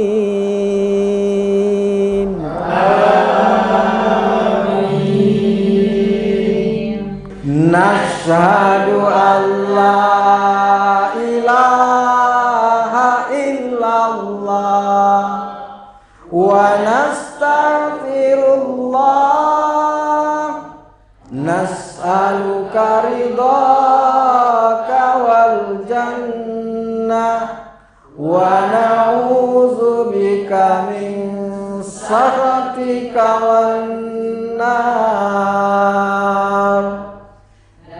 Ashhadu an la ilaha illallah wa nastaghfirullah nas'aluka ridhaka wal jannah wa na'udzubika min سخطك والنار نشهد أن لا إله إلا الله ونستغفر الله نسألك رضاك والجنة ونعوذ بك من سخطك والنار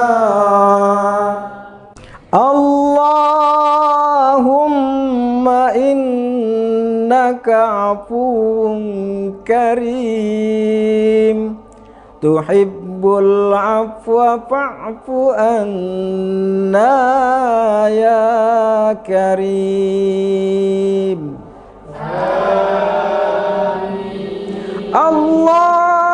اللهم إنك عفو كريم تحب العفو فاعف عنا يا كريم آمين اللهم إنك عفو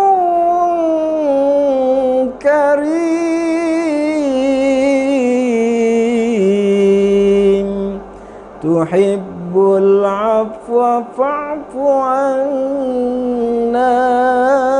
يا كريم آمين نشهد أن لا إله إلا الله ونستغفر الله نسألك رضاك والجنة ونعوذ بك من سخطك والنار نشهد أن لا إله إلا الله ونستغفر الله نسألك رضاك والجنة ونعوذ بك من سخطك والنار نشهد أن لا إله إلا الله ونستغفر الله نسألك رضاك والجنة ونعوذ بك من سخطك والنار اللهم إنك عفو كريم تحب العفو فاعف عنا يا كريم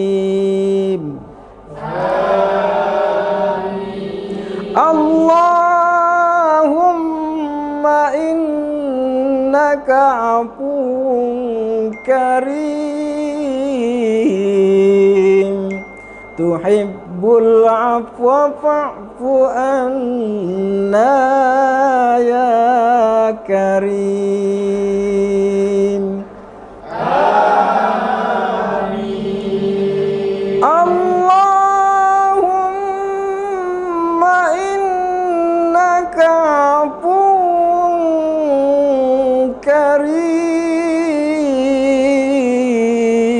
كريم تحب العفو فاعف عنا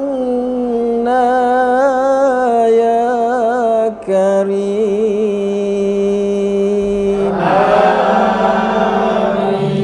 آمين نشهد أن لا إله إلا الله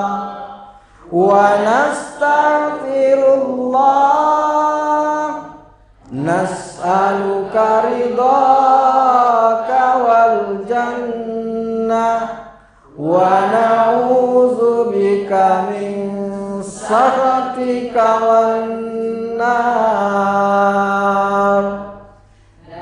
Asyhadu an la ilaha illallah wa nastaghfirullah nas'aluka ridhaka wal jannah wa na'udzu bika min sakhatika wan nar.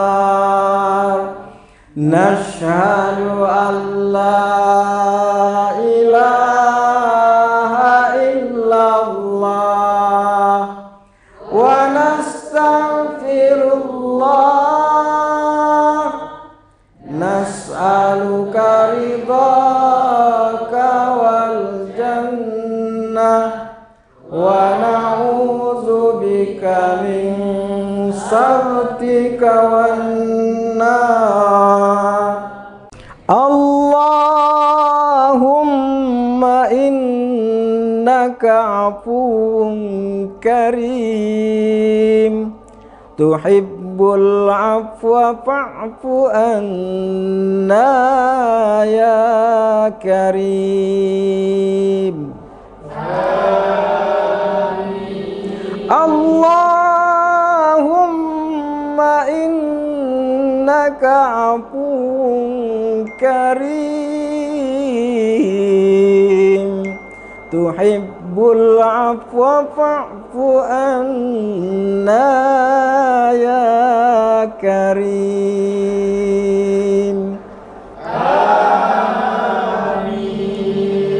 Allahumma innaka afuwun karim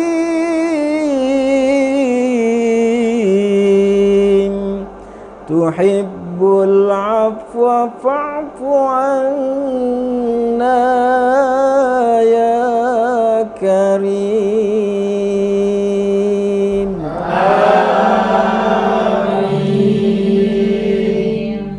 Nashhadu an la ilaha illallah wa nastaghfirullah nas'aluka ridhaka wal jannah wa na'udzu bika min sakhatika wan nar.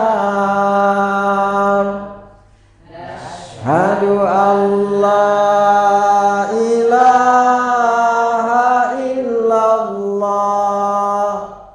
wa nastaghfirullah nas'aluka ridhaka wal jannah wa na'udzu bika min sakhatika wan nar. Nashhadu an la ilaha illallah wa nastaghfirullah nas'aluka ridhaka wal jannah wa na'udzu bika min sakhatika wan nar. Allahumma innaka afuwun karim tuhibbul afwa fa'fu anna ya karim.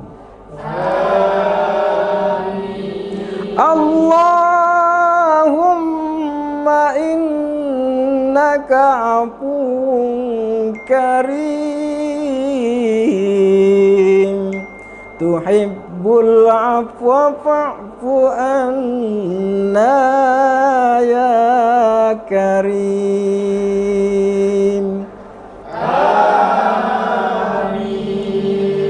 Allahumma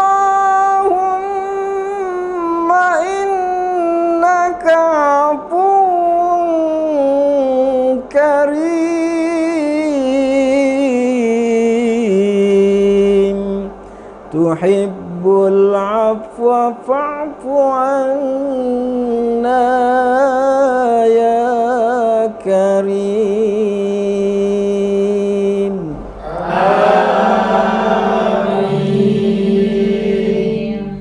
Nashhadu an la ilaha illallah wa nastaghfirullah, nas'aluka ridhaka wal jannah wa na'udzubika min sakhatika wan nar. Asyhadu an la ilaha illallah wa nastaghfirullah, nas'aluka ridhaka wal jannah wa na'udzubika min sakhatika wan nar. Nashhadu an la ilaha illallah wa nastaghfirullah, nas'aluka ridhaka wal jannah wa na'udzubika min sakhatika wan nar. Allahumma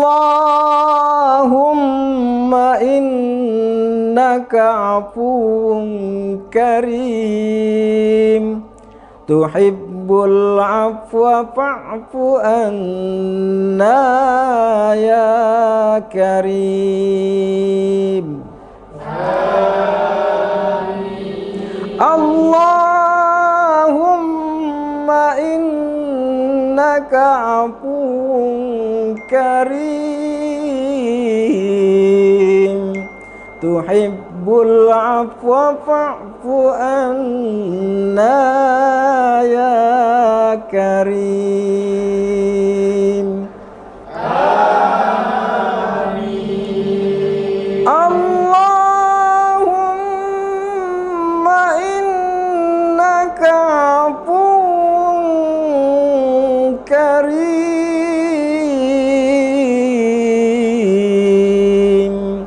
tuhibbul afwa fa'fu anna ya karim. Amin. Nashhadu an la ilaha illallah wa nastaghfirullah, nas'aluka ridhaka wal jannah wa na'udzubika min sakhatika wan nar.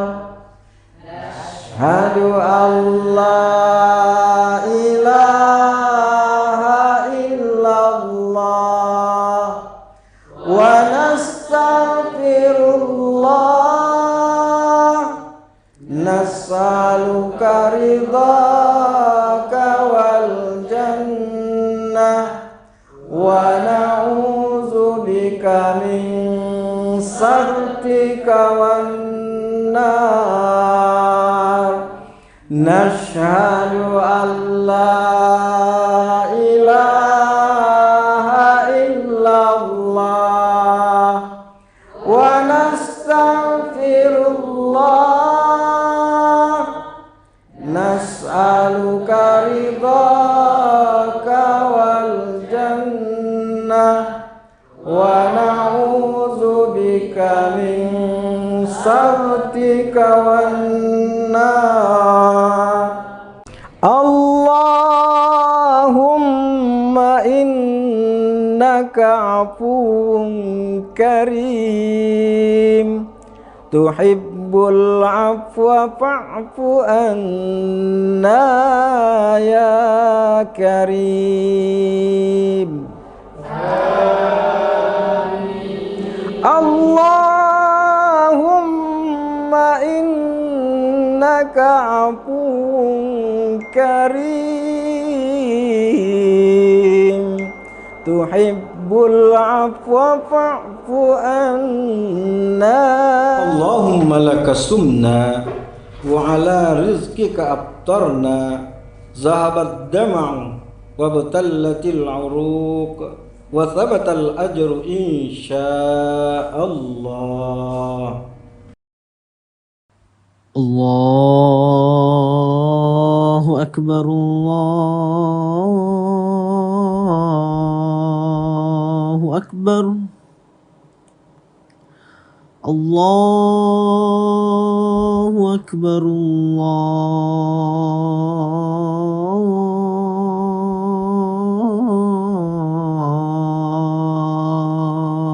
Allahu akbar. Ashhadu an la ilaha illallah.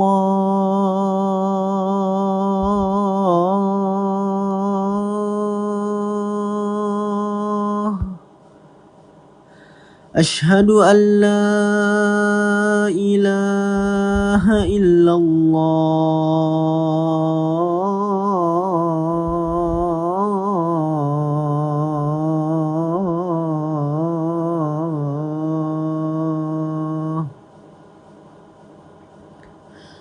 Ashhadu anna Muhammadar Rasulullah.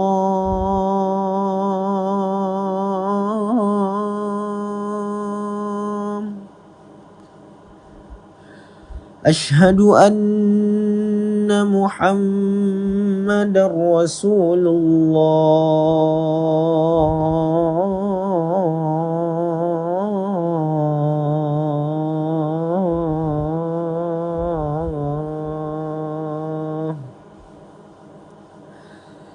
Hayya 'alas salah.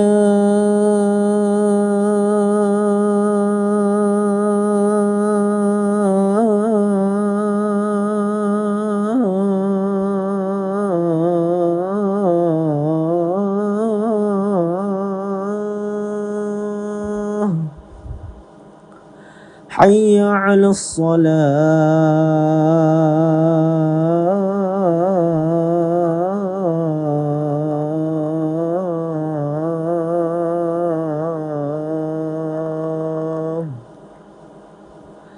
Hayya 'alal falah.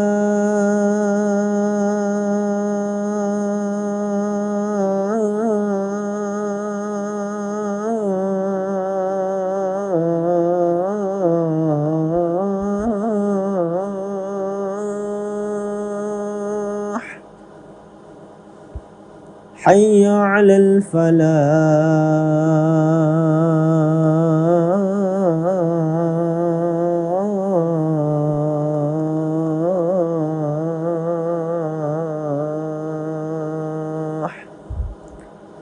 Allahu akbar, Allahu akbar. La ilaha illallah.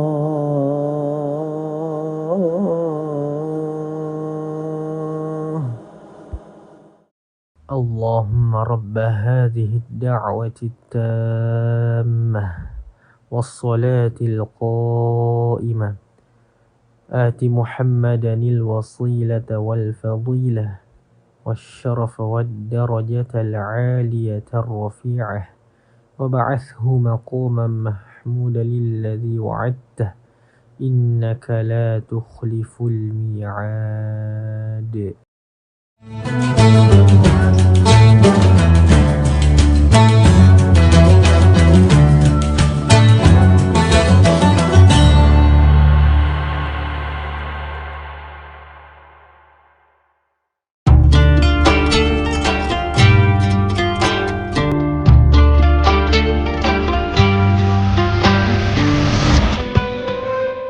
Syukur alhamdulillah. Tahun ini kita masih dipertemukan dengan bulan suci Ramadan. Ramadan bukan sekedar menahan lapar dan dahaga, tetapi waktu untuk memperbaiki kualitas diri, baik ibadah maupun menempa akhlak. Jadikan Ramadan ini sebagai titik balik untuk menjadi pribadi yang jujur dalam perbuatan, sabar dalam ujian, dan disiplin dalam ketaatan. Dewan Komisaris, Direksi dan seluruh karyawan PT Semen Tonasa mengucapkan Selamat menunaikan ibadah puasa.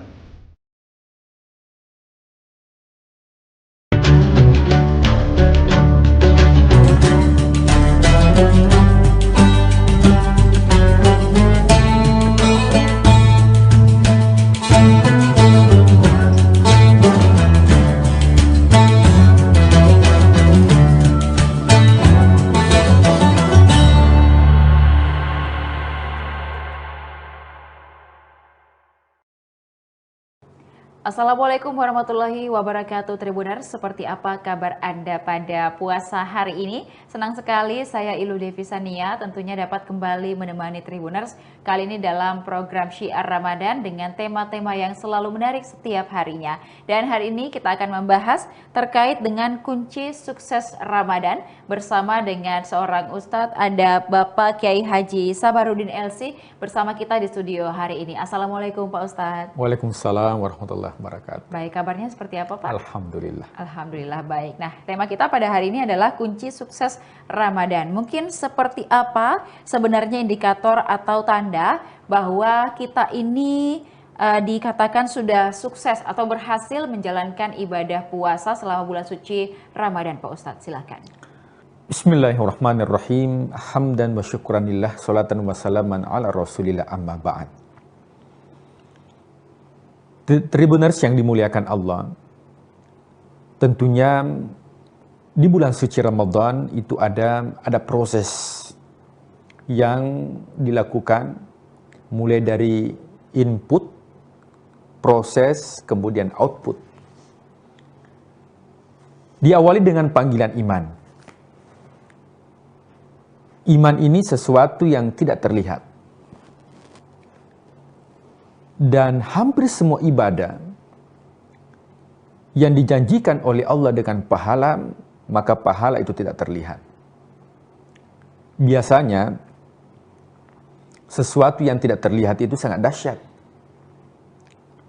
Coba kita lihat ya sejarah-sejarah masa lalu ketika terjadi ya bom di Jepang, ya Hiroshima dan Nagasaki, itu menggunakan atom.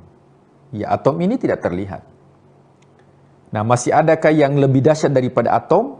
Itu partikel-partikel yang digunakan nuklir. Jikalau ini diledakkan, maka tentunya ya bisa menghancurkan alam semesta. Nah, keimanan ini tidak terlihat. Itulah sebabnya Rasulullah SAW mengajarkan tentang akidah, tentang keimanan, itu bukan satu semester. Ya, bahkan sampai dikatakan itu bertahun-tahun, bahkan sampai 20 tahun. Itu diajarkan tentang keimanan. Nanti setelah keimanan ini mantap, ya, baru diturunkan yang namanya syariah atau implikasi daripada keimanan itu. Kalau saya ilustrasikan, ya ada orang yang membuka lowongan pekerjaan. Ini pekerjaannya depan rumah. Jam kerja 8 jam, gaji 1 juta. 50 meter dari rumah ada yang membuka lowongan pekerjaan yang sama. Jam kerja yang sama tapi gaji yang berbeda. Berapa gajinya? 27 juta rupiah. Tentu yang kita pilih yang 27 juta.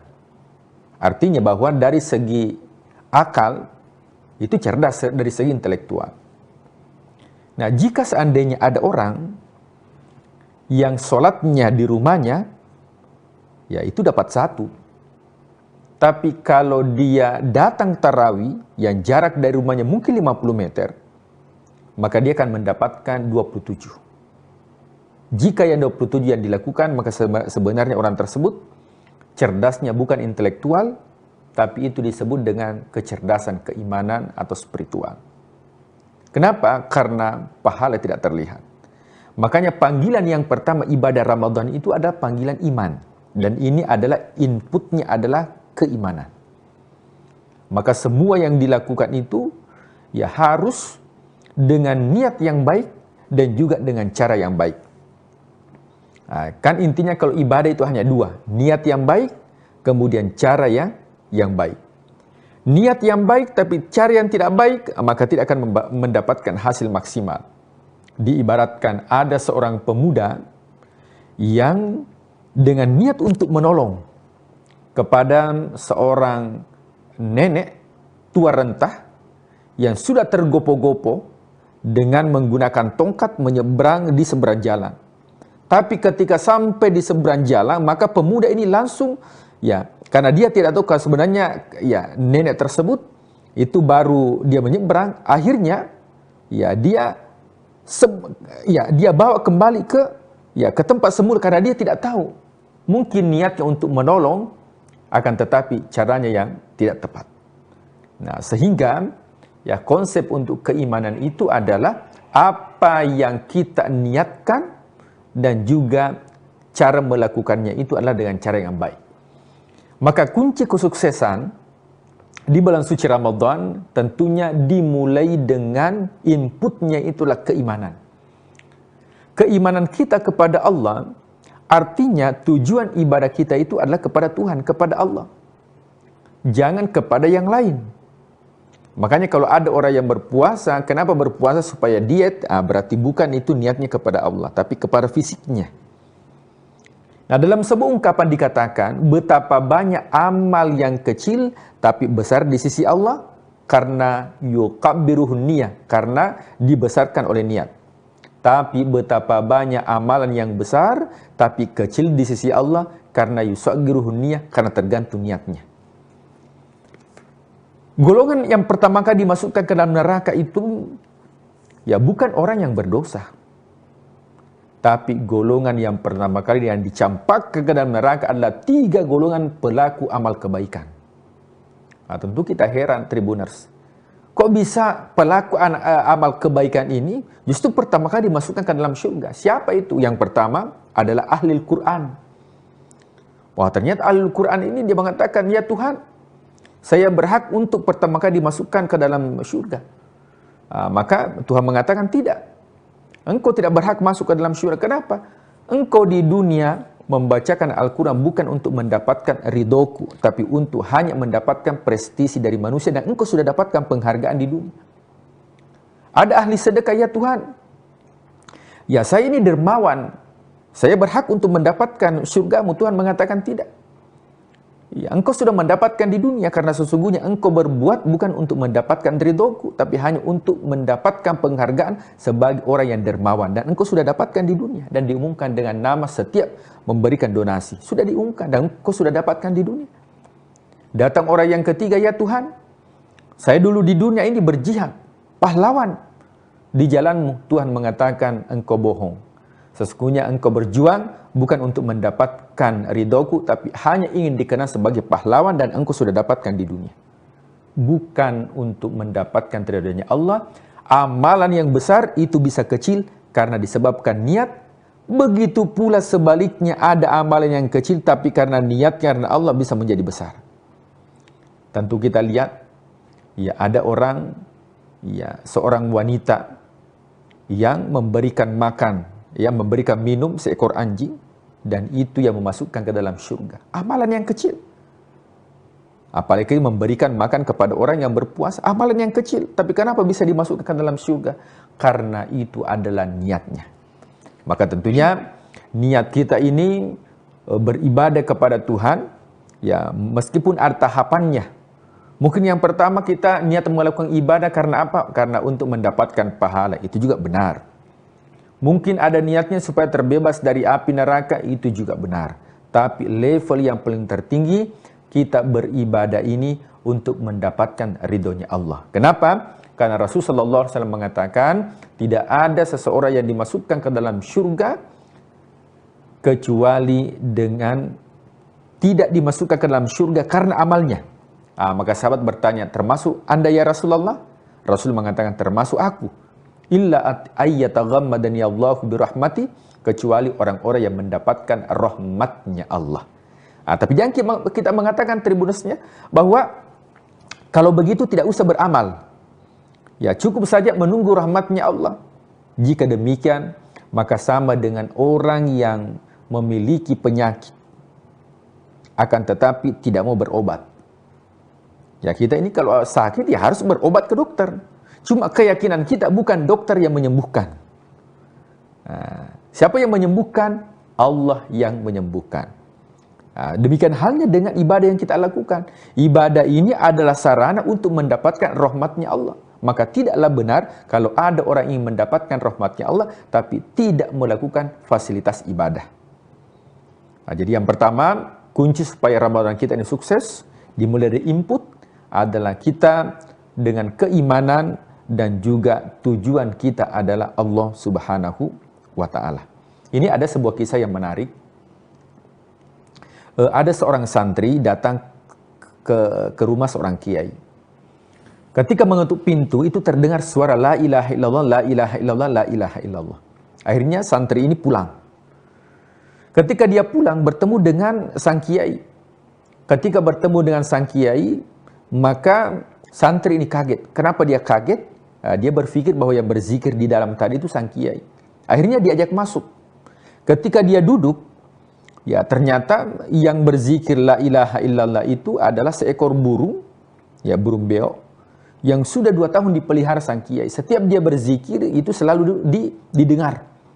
Dan akhirnya secara insting dihafal, setiap ada suara maka langsung otomatis dia berzikir la ilaha illallah, la ilaha illallah. Ya akhirnya sang kiai membuka sangkar burung tersebut. Ketika seekor burung itu terbang, ternyata di bawah sudah ada seekor kucing yang siap untuk menerkam. Nah, ketika diterkam maka suara yang keluar bukan la ilaha illallah, tapi suara yang mencekik. Sang kiai ini menangis. Muridnya mengatakan, santrinya mengatakan, tidak usah menangis sang kiai, nanti saya ganti. Sang kiai mengatakan, yang saya tangisi bukan karena seekor burung yang sudah 2 tahun dipelihara, tapi yang dia tangisi, siapa tahu banyak di antara umat Rasulullah Shallallahu Alaihi Wasallam yang mengucapkan kalimat la ilaha illallah, akan tetapi tidak meninggal dunia dengan kalimat la ilaha illallah. Maka poin yang kedua untuk mendapatkan kesuksesan Ramadan adalah istiqomah. Ya, istiqomah ini adalah senantiasa melakukan amal kebaikan. Dan yang paling dicintai oleh Allah ya adalah innamal a'mal ahabbu ilallah, amal yang paling dicintai oleh Allah adwamuha, yang dilakukan dengan istiqomah. Jadi Ramadan ini juga memberikan pelajaran kepada kita bagaimana kita konsisten dalam melakukan amal. Ya, karena sesungguhnya Allah itu bukan hanya ada di Ramadan tapi juga di luar bulan suci Ramadan. Nah, istiqomah dalam melakukan ibadah ini itu termasuk buah daripada kunci kesuksesan kita mendapatkan bulan suci Ramadan. Tapi kalau hanya aktifnya di Ramadan, di luar Ramadan tidak aktif, maka diyakinkan bahwa satu kunci yang kita dapatkan itu tidak maksimal untuk membuka pintu kebaikan. Kemudian selanjutnya adalah bagaimana Ramadan ini berbuah ketakwaan. Ya. Apa itu indikatornya? Ya, ketakwaan itu paling tidak ada 3. Yang pertama, alladzina yunfikuna fis sarra'i wad dharra, adalah orang yang gemar untuk berinfak. Nah, jadi untuk donasi jangan hanya diperuntukkan di bulan suci Ramadan. Memanggil panti asuhan, buat acara, yatim fest dan sebagainya. Akan tetapi itu tidak didapatkan di 11 bulan. Nah, padahal Ramadan mengajarkan kepada kita bagaimana budaya berbagi, empati, ini bisa juga diterapkan di luar bulan suci Ramadan. Nah, kemudian yang kedua, apa indikatornya orang-orang yang mendapatkan output predikat takwa, yaitu wal qadhiminal ghaidh, orang yang mampu mengendalikan diri. Jadi Ramadan ini untuk melihat bahwa apakah kita termasuk orang yang sukses, itu pengendalian diri. Mampu untuk mengendalikan diri kita. Jika sebelumnya misalnya ya tidak ada angin, tidak ada hujan, ya, marah dan sebagainya, maka ini bisa terkontrol.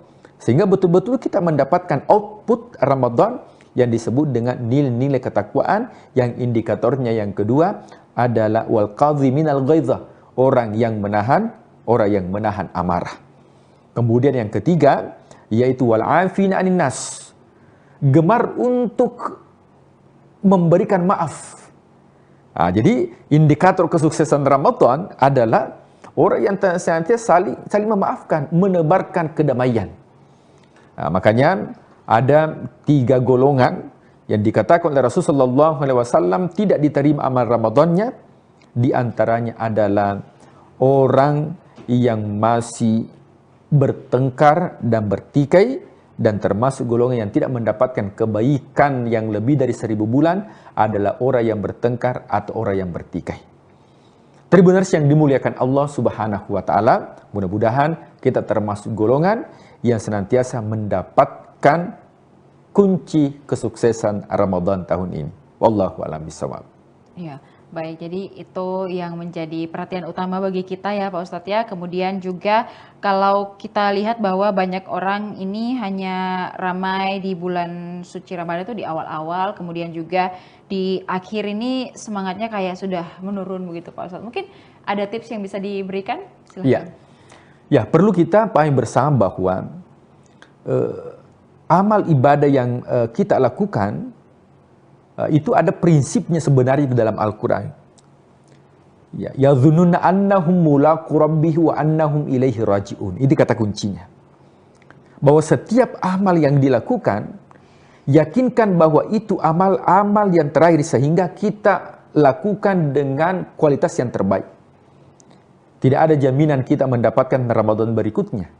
Maka jadikan tahun ini sebagai Ramadan yang terbaik, yang akan menjadi saksi bahwa kita sudah melakukan kebaikan di dalamnya.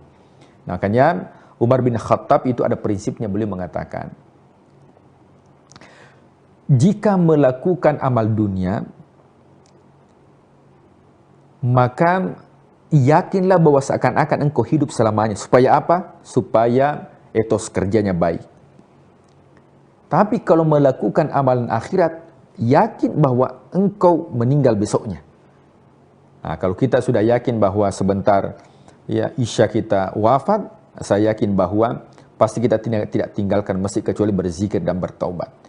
Maka prinsip seperti ini sehingga betul-betul kita bisa maksimalkan, sehingga bukan hanya di awal Ramadan, akan tetapi di pertengahan Ramadan, kemudian juga di akhir. Kemudian, innamal a'malu bi khawatimihi. Amal itu yang dihitung oleh Allah adalah akhirnya. Makanya ada ucapan atau ungkapan mengatakan husnul khotimah. Apa artinya husnul? Kebaikan, khotimah penutup. Ini yang kita cari. Karena tidak semua orang itu mendapatkan yang namanya husnul khotimah. Ya, meskipun orang mencari, tapi belum tentu dia mendapatkan. Ada ungkapan mengatakan mautun nasi ka'adatihim. Orang itu ya tergantung kebiasaan yang dilakukan. Makanya kalau ada misalnya meninggal di tempat tertentu, boleh jadi karena memang kebiasaannya di situ. Ya, kalau dia meninggalnya dengan ibadah, boleh jadi karena ibadah yang sering dilakukan. Maka prinsip ini yang perlu kita tanamkan dalam kehidupan, bahwa Allah akan melihat ujungnya. Bagaimana ceritanya? Bahwa kita senantiasa berada di koridor kebaikan. Meskipun beberapa segmen yang saya sampaikan, tidak ada jaminan kita berada di kebaikan, ujungnya kebaikan. Itu tidak jaminan. Supaya apa? Kita tidak merasa sombong dengan amal kebaikan. Dan kita merasa butuh kepada Allah. Jadi kita sebenarnya butuh kepada Allah, dan Allah tidak butuh kepada kita. Jadi orang yang enggan untuk beribadah, malas beribadah, orang yang seperti ini boleh jadi prinsipnya bahwa Allah butuh kepadanya. Pada sesungguhnya Allah tidak butuh kepada kita. Andai kata Allah memberikan semua permintaan manusia, permintaan jin, permintaan malaikat, semua diberikan apa yang dia minta, dunia berserta dengan isinya, maka dalam hadis itu dikatakan nikmat yang diberikan itu hanya seperti mencelupkan jarum di tengah laut, kemudian diangkat, kemudian ada yang menetes satu tetes, itu kekayaan Allah yang sudah diberikan kepada seluruh makhluknya. Maka Allah tidak butuh kepada manusia, justru kita yang butuh kepada Allah. Jadi jangan terbalik ya Pak Ustadz ya. Allah itu tidak butuh dengan manusia, justru kita yang butuh. Maka kita harus sadar diri. Kalau kita butuh ya harusnya kita mendekatkan. Kemudian juga sadar diri bahwa apa yang kita lakukan ini memang apakah sudah benar di jalan Allah atau yang diinginkan Allah, atau kita malah melenceng begitu, dan juga akhirnya tidak husnul khatimah tadi ya Pak, yang Bapak sampaikan. Baik, terima kasih Pak Ustadz sudah memberikan wejangan pada hari ini dan juga sharing ilmunya. Semoga kita bisa terus berbuat kebaikan karena kita semua mau berakhir dengan kondisi yang juga baik begitu. Semoga di Ramadan kali ini kita juga semua bisa menjalankan ibadah dengan baik, dengan melakukan banyak kebaikan dan juga anjuran-anjuran selama bulan suci Ramadan. Terima kasih kepada seluruh pemirsa Tribun Timur yang sudah menyaksikan pada hari ini, dan tetap saksikan berbagai program menarik lainnya tentunya hanya di kanal YouTube dan Facebook Tribun Timur, mata lokal menjangkau Indonesia. Saya Ilu Devi Sania dan narasumber beserta seluruh kerabat kerja pamit undur diri. Terima kasih. Wassalamualaikum warahmatullahi wabarakatuh. Waalaikumsalam warahmatullahi wabarakatuh.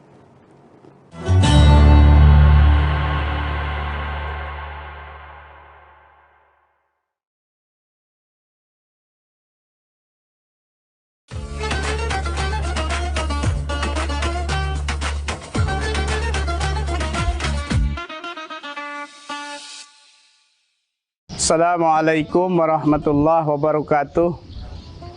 Alhamdulillahillazi khalaqal mauta wal hayata liyabluwakum ayyukum ahsanu amala. Asyhadu an la ilaha illallah wahdahu la syarikalah wa asyhadu anna Muhammadan abduhu wa rasuluh. Allahumma salli wa sallim wa barik ala sayyidina Muhammad wa ala alihi wa ashabihi ajma'in. Amma ba'du. Faqala Allah Ta'ala fil Qur'anil Karim, a'udzu billahi minasy syaithanir rajim. Bismillahirrahmanirrahim. Ya ayyuhalladzina amanu kutiba alaikumusiyam kama kutiba alal ladzina min qablikum la'allakum tattaqun. Qala an-nabiy sallallahu alaihi wasallam, man shoma ramadhana imanan wa ihtisaban ghufira lahu ma taqaddama min dzambihi. Shadaqallahul azim wa sadaqa rasuluhun nabiyyu habibul karim.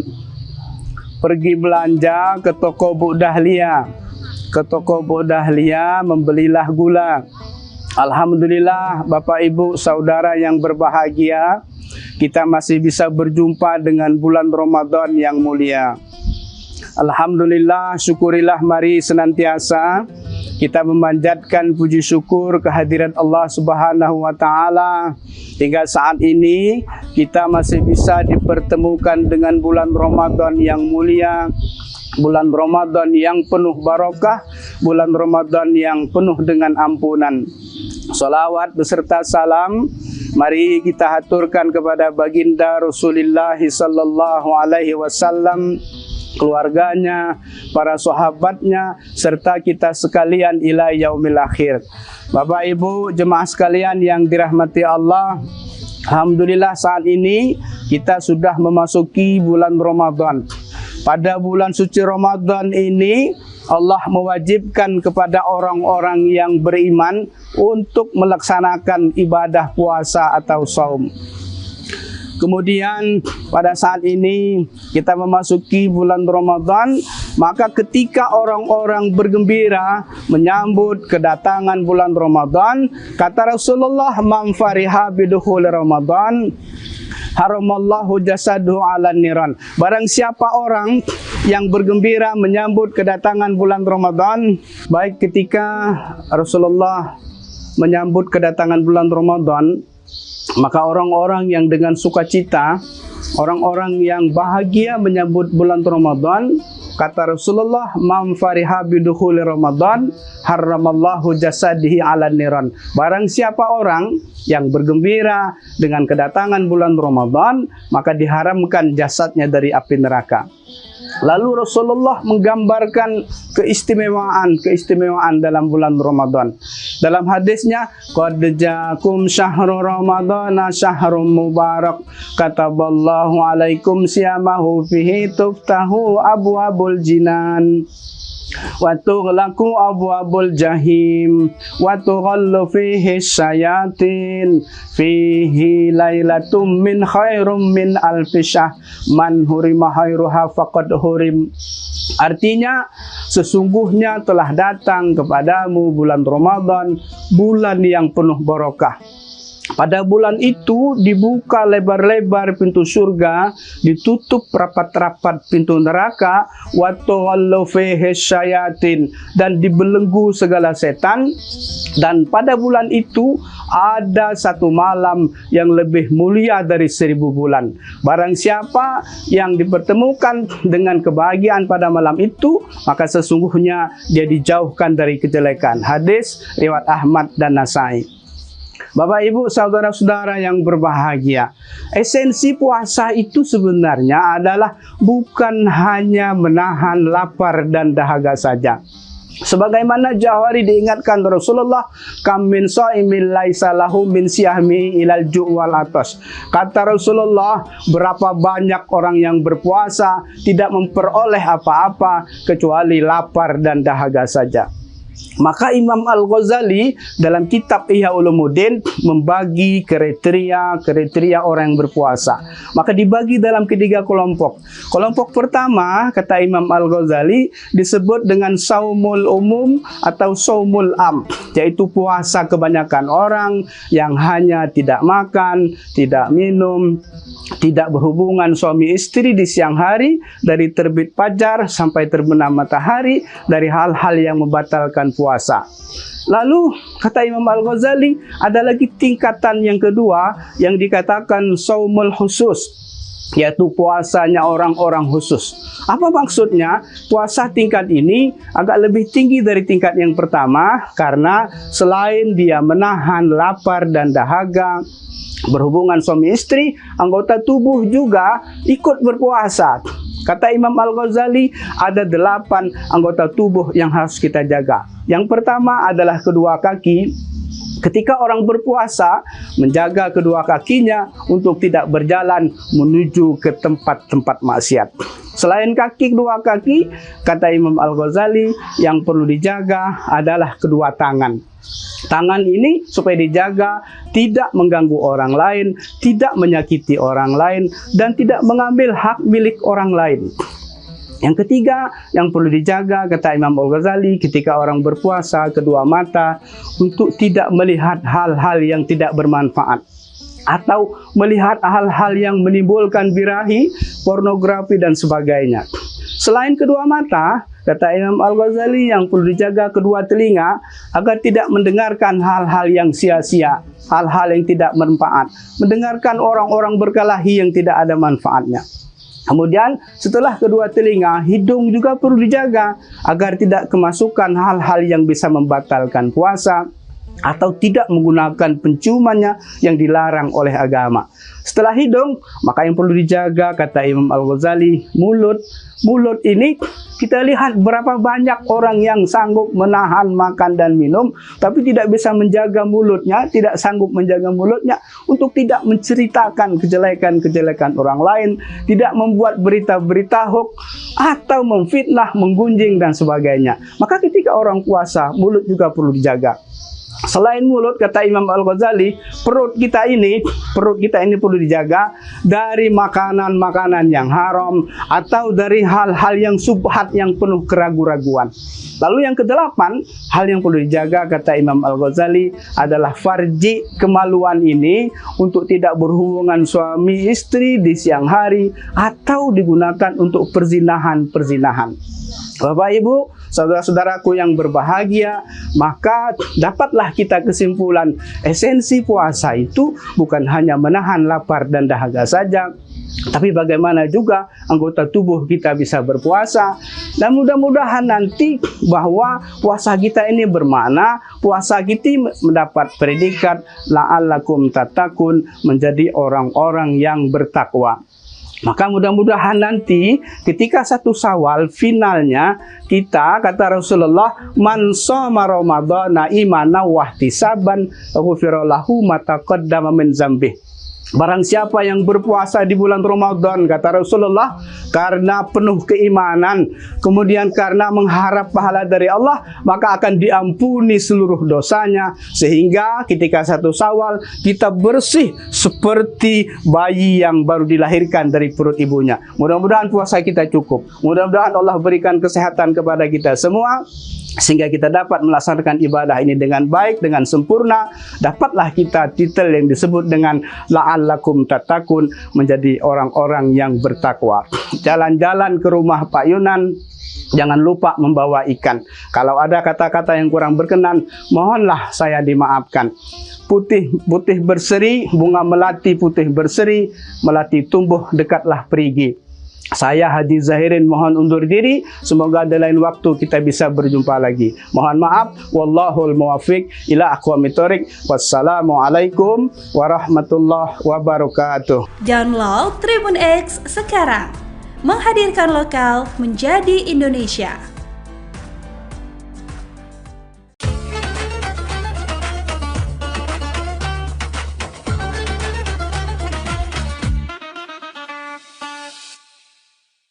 Bismillahirrahmanirrahim. Assalamualaikum warahmatullahi wabarakatuh. Alhamdulillahi rabbil alamin. Wassalatu wassalamu ala rasulillahil amin. Wa ala alihi wa sahbihi guril mayamin. Rabbi syrah li sadri wa yassir li amri. Wahlul uqdatan min lisani yafqahu qawli, amma ba'du. Faqala Allah subhanahu wa ta'ala fi kitabihil karim. Bismillahirrahmanirrahim. Ya ayyuhalladzina amanu kutiba alaikumus shiyam kama kutiba 'alal ladzina min qablikum la'allakum tattaqun. Shadaqallah wa shadaqa rasuluhul karim wa nahnu 'ala dzalika minasyahidin wasyakirin. Walhamdulillahi rabbil alamin. Saudara yang dimuliakan oleh Allah Subhanahu wa taala, ada hikmah kemuliaan yang Allah berikan kepada hambanya, khususnya umat Nabi Muhammad sallallahu alaihi wasallam. Hikmah kebijaksanaan itu adalah puasa Ramadan, Siyamu Ramadan. Puasa Ramadan adalah anugerah yang termulia bagi umat Nabi besar Muhammad SAW, yang di dalam bulan Ramadan ada fasilitas istimewa yang Allah tidak berikan kepada umat-umat terdahulu. Salah satu di antaranya adalah Lailatul Qadar. Keistimewaan yang Allah berikan kepada umat Nabi Muhammad ini harus kita sambut dengan penuh sukacita. Harus kita sambut dengan penuh keimanan dan kita sambut dengan penuh keceriaan. Ada 5 cara menyambut bulan suci Ramadan dalam perspektif Imam Ghazali rahimahullahu ta'ala. Yang pertama, isti'dadul iman. Harus siap persiapan iman. Kenapa Ramadan itu harus disambut dengan iman? Karena perintah puasa adalah perintah yang tentu secara psikologis manusia akan berubah pola makannya. Sehingga yang dipanggil oleh Allah adalah iman, bukan logika. Itu sebabnya perintah puasa diawali dengan iman. Ya ayyuhalladzina amanu kutiba alaikumusiyam. Menandakan bahwa kita sebagai umat Nabi besar Muhammad SAW, umat yang beriman, harus mempatri iman diri kita agar kita yakin kepada Allah Subhanahu wa taala bahwa perintah berupa puasa Ramadan harus kita terima dengan penuh keikhlasan. Itulah yang dimaksud oleh Rasulullah SAW. Man shoma ramadhana imanan wa ihtisaban ghufira lahu ma taqaddama min dzambi. Siapa saja yang berpuasa pada bulan suci Ramadan sembari imannya kuat, persiapan imannya hebat, sembari mengharap redha dan ikhlas karena Allah, jaminannya adalah orang yang berpuasa seperti itu terampuni noda dosanya setahun yang lalu. Itulah pentingnya. Yang pertama adalah isti'dadul iman, mempersiapkan iman. Yang kedua, kata Imam Ghazali, yang perlu kita persiapkan dalam rangka menyambut bulan Ramadan atau mengisi bulan Ramadan dengan isti'dadul ilmi, mempersiapkan ilmu. Afdalul ilmi ilmul hal. Ilmu yang paling afdal, ilmu yang paling mulia, kata Imam Zarnuji, adalah ilmul hal, ilmu aplikatif. Maka dalam rangka menyambut bulan suci Ramadan dan mengisi bulan Ramadan, maka harus kita persiapkan dengan ilmu pengetahuan. Ilmu yang paling tepat dalam rangka mengisi Ramadan adalah ilmu tentang fiqhus saum, tentang seluk-beluk berpuasa, hukum berpuasa, kewajiban berpuasa, rukun puasa, syarat sah puasa, yang membatalkan puasa, yang membatalkan pahala puasa, amalan-amalan di bulan Ramadan, dan amalan-amalan yang termulia setelah Ramadan. Itu adalah ilmul hal. Maka kita harus mengilmukan itu semua agar sempurna pelaksanaan ibadah Ramadan kita. Itu yang disebut dengan isti'dadul ilm. Yang ketiga yang harus kita siapkan adalah isti'dadus sihhati wal afiyah. Kita harus mempersiapkan kesehatan. Karena bulan puasa adalah bulan pelatihan fisik, rohani, jasmani, maka kita harus persiapkan kesehatan. Jaga kesehatan kita. Mumpung masih bulan Sya'ban, mumpung masih ada kesempatan, kita jaga, kita minum vitamin, kita olahraga, agar fisik kita sehat menyambut bulan Ramadan dan mengisi bulan Ramadan dengan ibadah. Itu sebabnya ulama mengatakan bahwa yukrahus saumu ba'da nisfi min Sya'ban. Makruh berpuasa setelah nisfu Sya'ban. Jadi setelah tanggal 15 sampai 30 Sya'ban itu dimakruhkan berpuasa. Apa ilatnya? Apa sebabnya? Agar fisik ini tetap sehat, segar bugar menyambut Ramadan. Kecuali bagi orang yang sudah biasa berpuasa, ataukah bagi orang yang masih punya utang piutang Ramadan tahun lalu yang untuk dia wajib qadha puasanya selama masih belum datang bulan Ramadan. Itu yang diperkecualikan. Itu yang ketiga adalah mempersiapkan kesehatan. Yang keempat kata beliau adalah isti'dadul mal, mempersiapkan materi, harta, harta benda. Apa sebabnya? Karena perlu ada yang dipakai untuk iftar, takjil, berbuka puasa, makan sahur. Begitu juga nanti ada persiapan untuk zakat mal, zakat fitrah, dan bisa bersedekah, berinfak di bulan suci Ramadan. Karena nafkah atau infak sedekah yang paling afdal adalah sedekah di bulan Ramadan. As-sadaqah fi Ramadan afdalu wa aktsaru jazaan. Bersedekah di bulan Ramadan itu adalah afdal dan paling besar pahala balasannya. Itu sebabnya kita harus mempersiapkan kekayaan atau materi atau harta yang kita persiapkan dalam rangka mengisi Ramadan dengan sebaik-baiknya. Yang kelima kata Imam Ghazali yang perlu kita persiapkan adalah isti'dadun nafs, psikologis. Persiapkan mental bahwa di dalam Ramadan banyak cobaan. Cobaan lapar, cobaan ngantuk, cobaan emosi, dan cobaan segala-galanya. Ini perlu persiapan mental. Perubahan pola makan yang awalnya dari pagi sarapan sampai makan siang, makan malam, itu terjadi perubahan di saat bulan suci Ramadan. Tapi yang paling penting bagi kita adalah isti'dadun nafs. Mental kita hebat, mental kita kuat, psikologis kita mapan, stabil. Maka itulah orang-orang yang bisa menyambut Ramadan dengan kemuliaan. Pantas ada ungkapan yang mengatakan man fariha bidukhuli ramadana harramahullahu jasadahu 'alan niran. Siapa saja yang bahagia, senang, ekspresif dalam menyambut Ramadan, tentu dia menyambut Ramadan dengan kesiapan iman, kesiapan ilmu, kesiapan harta benda, kesiapan kesehatan, kesiapan psikologis. Itulah orang yang nanti akan dijauhkan dari siksa api neraka. Saudara yang dimuliakan oleh Allah Subhanahu wa taala, itulah 5 poin dalam rangka menyambut bulan suci Ramadan. Mudah-mudahan kita semua dalam menjalankan ibadah puasa di bulan Ramadan nanti diberikan kekuatan iman, kesehatan, keafiatan, serta segala amal ibadah kita diterima oleh Allah Subhanahu wa taala. Amin Allahumma amin. Selanjutnya, saudara-saudara yang saya muliakan, mengisi Ramadan dengan berbagai cara. Pertama, ya, mengisi hari-hari Ramadan dengan amal-amal saleh. Badiru bil a'malis salihat. Bersegeralah Anda dalam rangka mengisi kehidupan Anda dengan amal saleh. Ada persoalan yang penting di dalam Ramadan kita. Seringkali era-era modern hari ini, Ramadan sering disibukkan oleh ya media-media sosial, TikTokan, ya internetan, YouTubean, ya WA-an, apapun istilah-istilah itu.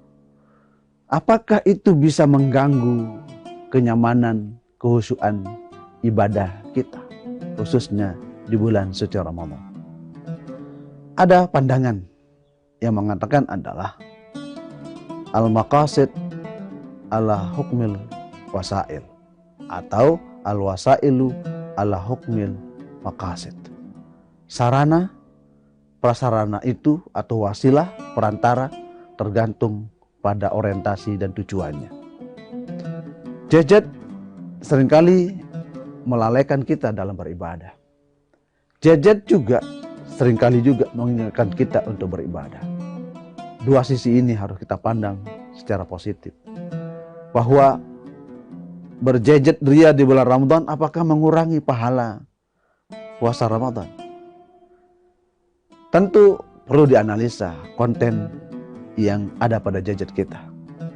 Jika konten ada gadget kita itu ada Quran, ada murattal, mendengar nasihat-nasihat ulama, mendengar nasihat-nasihat ya orang-orang yang cendekia, yang menyejukkan hati, menenteramkan jiwa, maka itu akan menjadi persoalan yang baik, tentu terpandang dan termulia, karena itu bisa menjadi sarana kita dekat kepada Allah Subhanahu wa taala.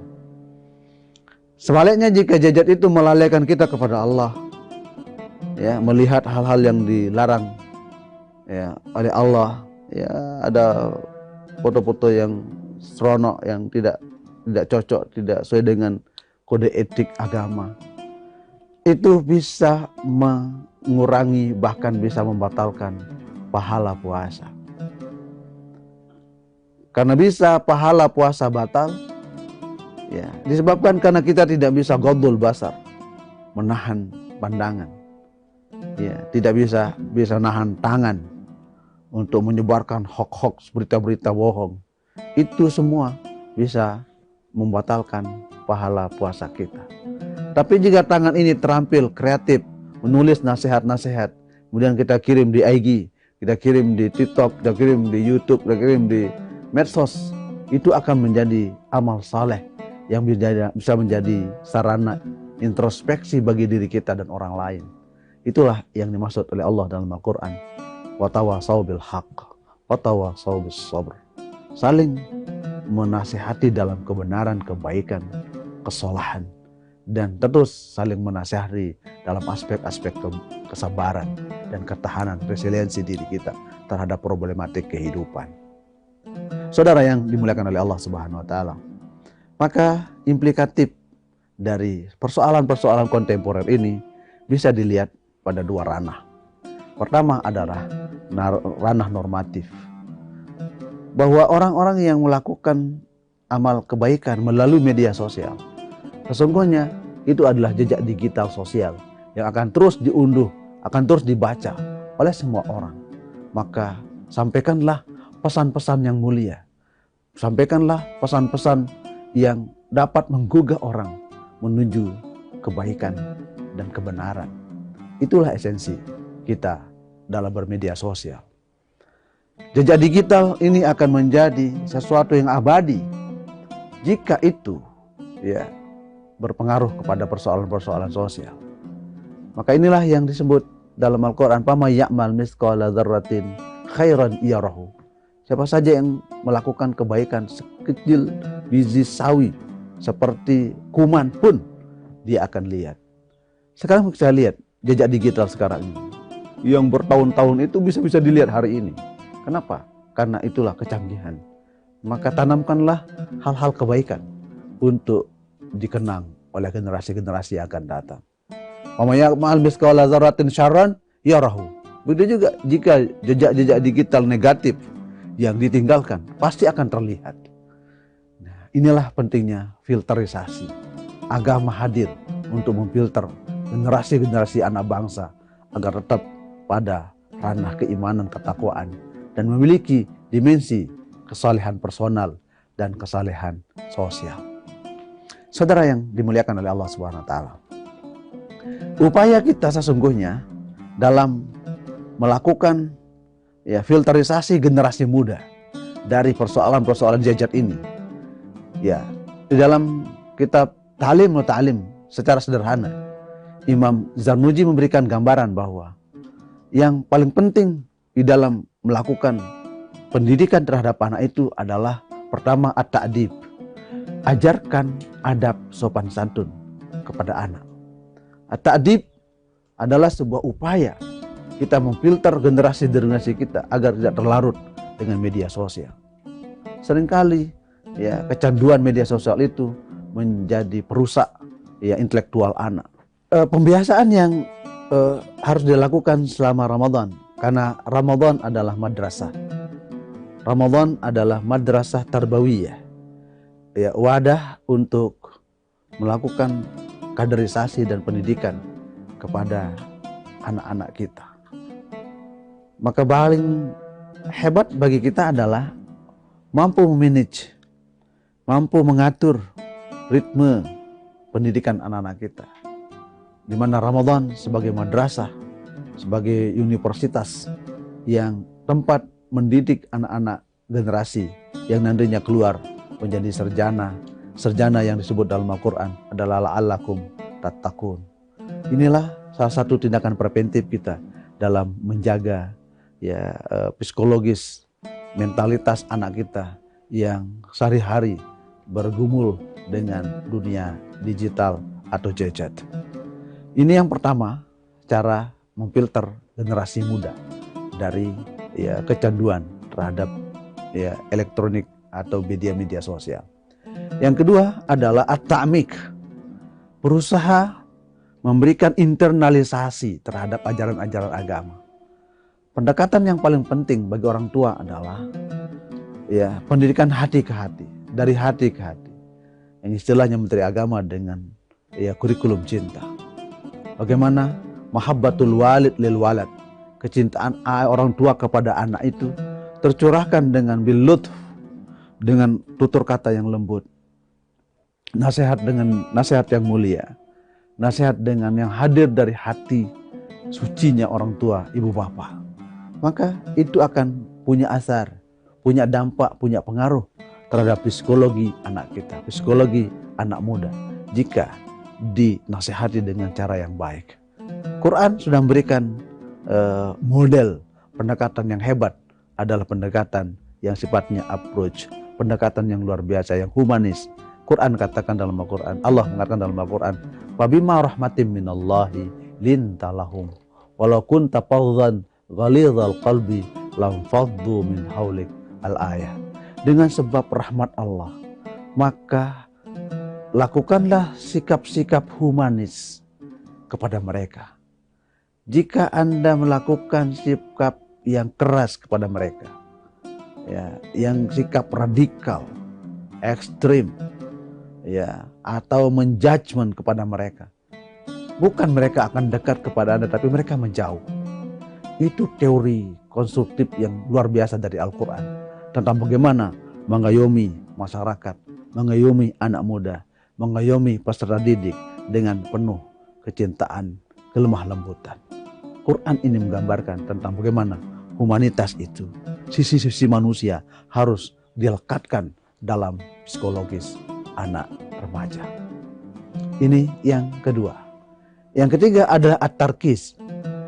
Bagaimana anak muda itu dibuatkan simbol-simbol yang menyebabkan mereka tetap ingat terhadap simbol-simbol kebaikan. Siapa idola mereka? Kalau idola mereka ulama, ulama itu yang diberikan spirit tentang perjalanan hidup seorang ulama yang dia gemari, yang menjadi idolanya. Ataukah tokoh-tokoh besar yang itu dia menjadi idolanya.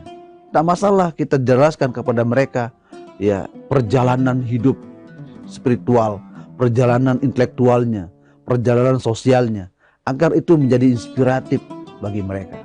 Itu yang kemudian disebut dengan tarkis. Bagaimana termodifikasi persoalan-persoalan penting itu dalam senak benak mereka, dalam intelektualitas mereka, dalam spiritualitas mereka, hingga dia muncul menjadi generasi-generasi yang terpatri karakter yang mulia. Kemudian yang keempat adalah at-tansyi', membangkitkan semangat motivasi yang kuat kepada generasi-generasi muda. Saya kira ini perlu yang menjadi prioritas kita dalam melakukan pendekatan-pendekatan kepada anak-anak muda hari ini. Kita tidak bisa dengan kekerasan, tidak bisa dengan kekuasaan yang serba memaksa mereka, karena eranya sudah berbeda, medianya sudah berbeda, sehingga 4 poin inilah cara yang paling jitu untuk membangkitkan semangat generasi-generasi yang bisa menjadi pemimpin masa depan. Inilah Ramadan sebagai wadah untuk menjadi orang-orang yang muttaqun, orang-orang yang mutawadhi, orang yang rendah hati. Kemudian orang yang tawadhu, orang yang tawadhu secara intelektual. Kemudian tidak pernah sombong dalam segala hal. Kemudian mereka orang yang wara', tidak pernah rakus, tidak pernah tamak. Kemudian orang yang yakin akan eksistensi dirinya, yakin akan prestasi dirinya, dan yakin akan motivasi dirinya untuk menjadi orang yang mulia.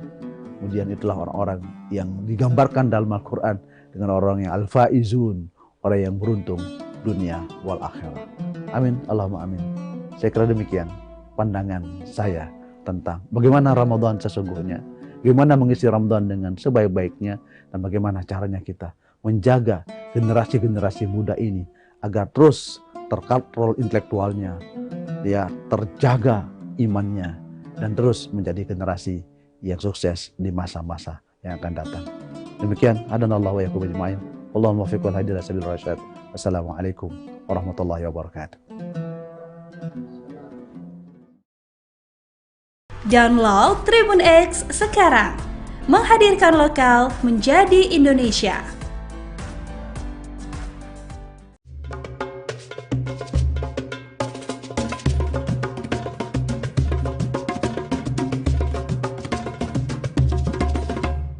Assalamualaikum warahmatullahi wabarakatuh. Salah satu isu yang paling banyak dikemukakan media-media sosial kita hari ini adalah ekoteologi. Saya selaku Menteri Agama waktu itu memang pertama kali mencanangkan betapa perlunya kita mencanangkan ekoteologi. Kenapa? Karena ekoteologi ini tidak dipopulerkan dalam masyarakat kita, kiamat itu tidak bisa ditunda lagi. Saya baru juga mendapatkan undangan dari Vatikan, sidang internasional umat beragama di situ. Itu temanya juga adalah ekoteologi. Di Mesir juga baru-baru juga saya datang, itu juga temanya ekoteologi. Singapura juga membahas tentang ekoteologi. Apa sih ekoteologi? Eko artinya tanah, bumi. Teologi artinya pengetahuan tentang Tuhan. Jadi pengetahuan yang membicarakan tentang relasi antara manusia, Tuhan, dan alam.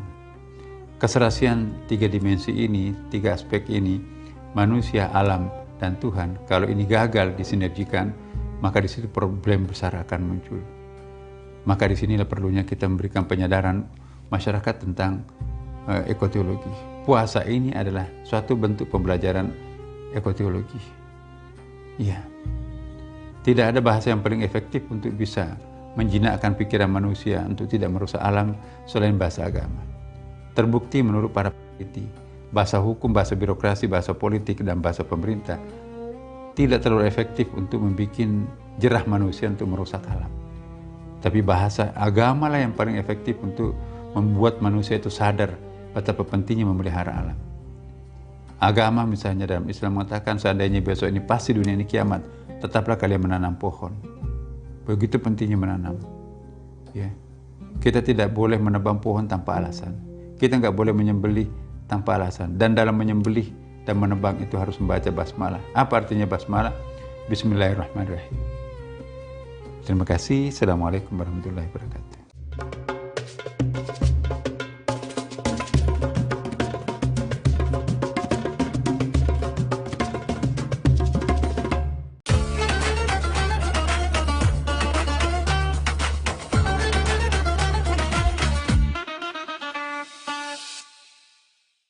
Assalamualaikum warahmatullahi wabarakatuh. Alhamdulillahillazi khalaqal mauta wal hayata liyabluwakum ayyukum ahsanu amala. Asyhadu an la ilaha illallah wahdahu la syarikalah wa asyhadu anna Muhammadan abduhu wa rasuluh. Allahumma salli wa sallim wa barik ala sayyidina Muhammad wa ala alihi wa ashabihi ajma'in. Amma ba'du. Faqala Allah Ta'ala fil Qur'anil Karim, a'udzu billahi minasy syaithanir rajim. Bismillahirrahmanirrahim. Ya ayyuhalladzina amanu kutiba alaikumus syiyam kama kutiba alal ladzina min qablikum la'allakum tattaqun. Qala an-nabiy sallallahu alaihi wasallam, man shoma ramadhana imanan wa ihtisaban ghufira lahu ma taqaddama min dzambihi. Shadaqallahul azim wa sadaqa rasuluhun nabiyyu habibul karim. Pergi belanja ke toko Bu Dahlia. Ke toko Bu Dahlia membelilah gula. Alhamdulillah Bapak Ibu saudara yang berbahagia, kita masih bisa berjumpa dengan bulan Ramadan yang mulia. Alhamdulillah, syukurilah mari senantiasa kita memanjatkan puji syukur kehadirat Allah Subhanahu wa Ta'ala. Hingga saat ini kita masih bisa dipertemukan dengan bulan Ramadan yang mulia, bulan Ramadan yang penuh barokah, bulan Ramadan yang penuh dengan ampunan. Salawat beserta salam mari kita haturkan kepada baginda Rasulullah sallallahu alaihi wasallam, keluarganya, para sahabatnya, serta kita sekalian ila yaumil akhir. Bapak Ibu jemaah sekalian yang dirahmati Allah, alhamdulillah saat ini kita sudah memasuki bulan Ramadan. Pada bulan suci Ramadan ini Allah mewajibkan kepada orang-orang yang beriman untuk melaksanakan ibadah puasa atau saum.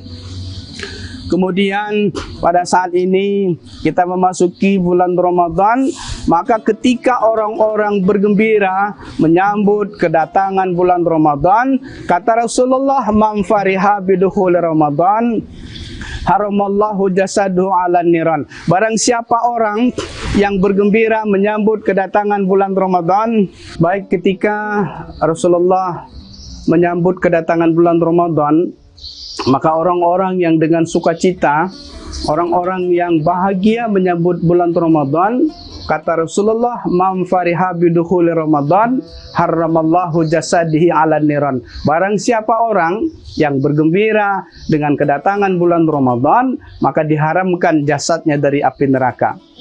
Lalu Rasulullah menggambarkan keistimewaan dalam bulan Ramadan.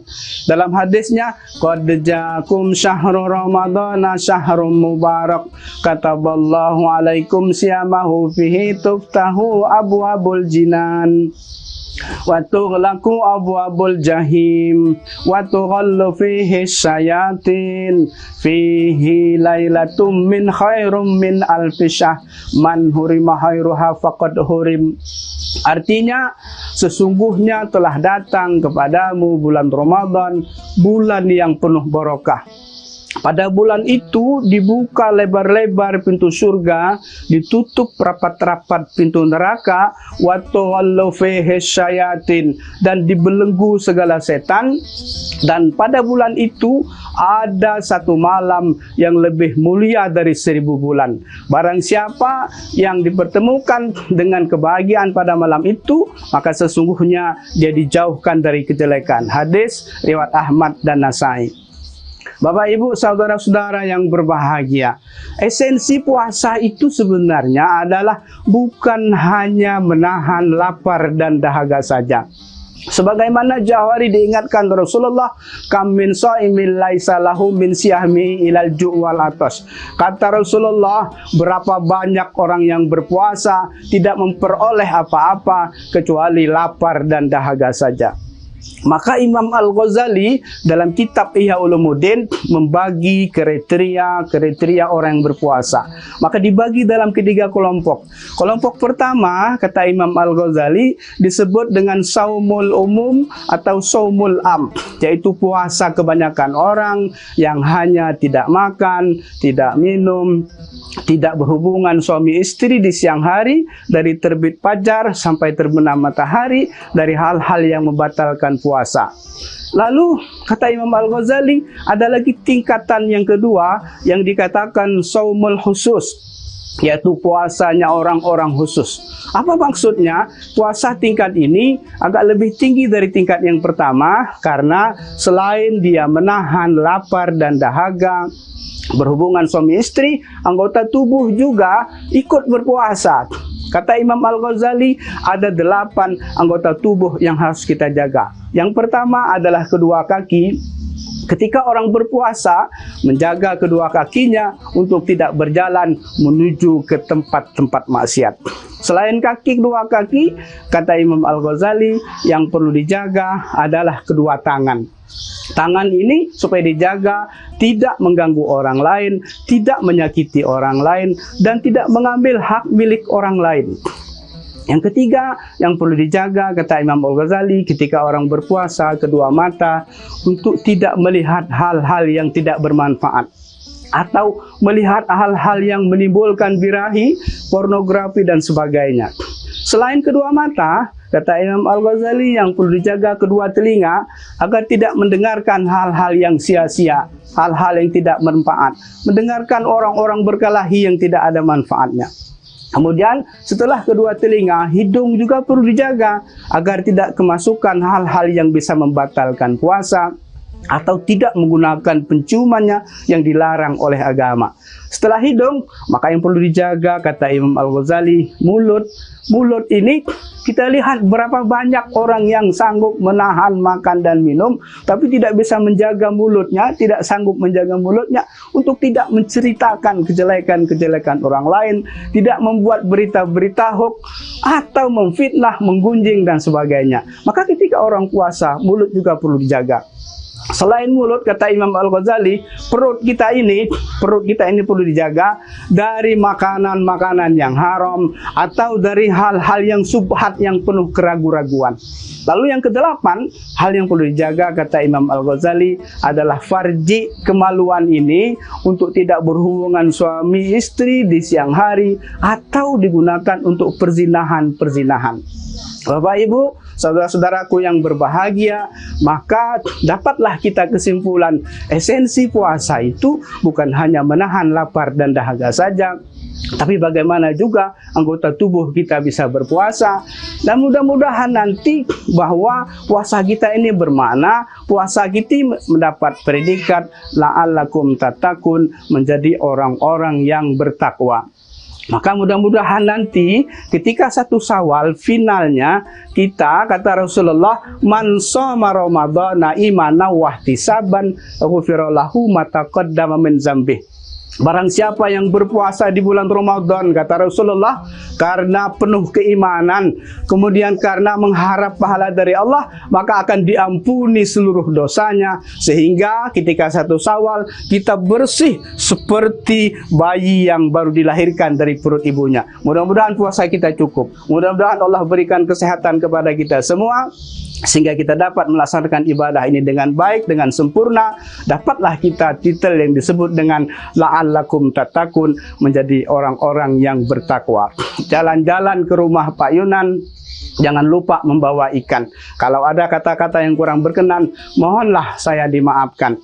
Putih berseri, bunga melati putih berseri, melati tumbuh dekatlah perigi. Saya Haji Zahirin mohon undur diri. Semoga ada lain waktu kita bisa berjumpa lagi. Mohon maaf. Wallahul muwaffiq ila aqwamit thoriq. Wassalamualaikum warahmatullahi wabarakatuh. Download Tribun X sekarang. Menghadirkan lokal menjadi Indonesia.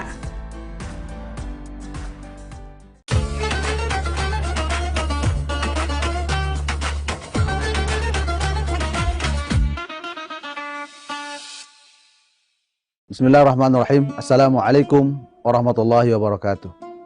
Alhamdulillahirabbil alamin. Wassalatu wassalamu ala Rasulillahil amin wa ala alihi wa sahbihi ghuril mayamin. Rabbi shrah li sadri wa yassir li amri wahlul 'uqdatam min lisani yafqahu qawli. Amma ba'du. Faqala Allah Subhanahu wa ta'ala fi kitabihil karim. Bismillahirrahmanirrahim. Ya ayyuhalladzina amanu kutiba 'alaikumus shiyam kama kutiba 'alal ladzina min qablikum la'allakum tattaqun. Shadaqallah wa shadaqa rasuluhul karim wa nahnu 'ala dzalika minasyahidin wasyakirin. Walhamdulillahirabbil alamin. Saudara yang dimuliakan oleh Allah Subhanahu wa taala, ada hikmah kemuliaan yang Allah berikan kepada hambanya, khususnya umat Nabi Muhammad sallallahu alaihi wasallam. Hikmah kebijaksanaan itu adalah puasa Ramadan, Shiyam Ramadan. Puasa Ramadan adalah anugerah yang termulia bagi umat Nabi besar Muhammad SAW, yang di dalam bulan Ramadan ada fasilitas istimewa yang Allah tidak berikan kepada umat-umat terdahulu. Salah satu di antaranya adalah Lailatul Qadar. Keistimewaan yang Allah berikan kepada umat Nabi Muhammad ini harus kita sambut dengan penuh sukacita. Harus kita sambut dengan penuh keimanan dan kita sambut dengan penuh keceriaan. Ada 5 cara menyambut bulan suci Ramadan dalam perspektif Imam Ghazali rahimahullahu ta'ala. Yang pertama, isti'dadul iman. Harus siap persiapan iman. Kenapa Ramadan itu harus disambut dengan iman? Karena perintah puasa adalah perintah yang tentu secara psikologis manusia akan berubah pola makannya. Sehingga yang dipanggil oleh Allah adalah iman, bukan logika.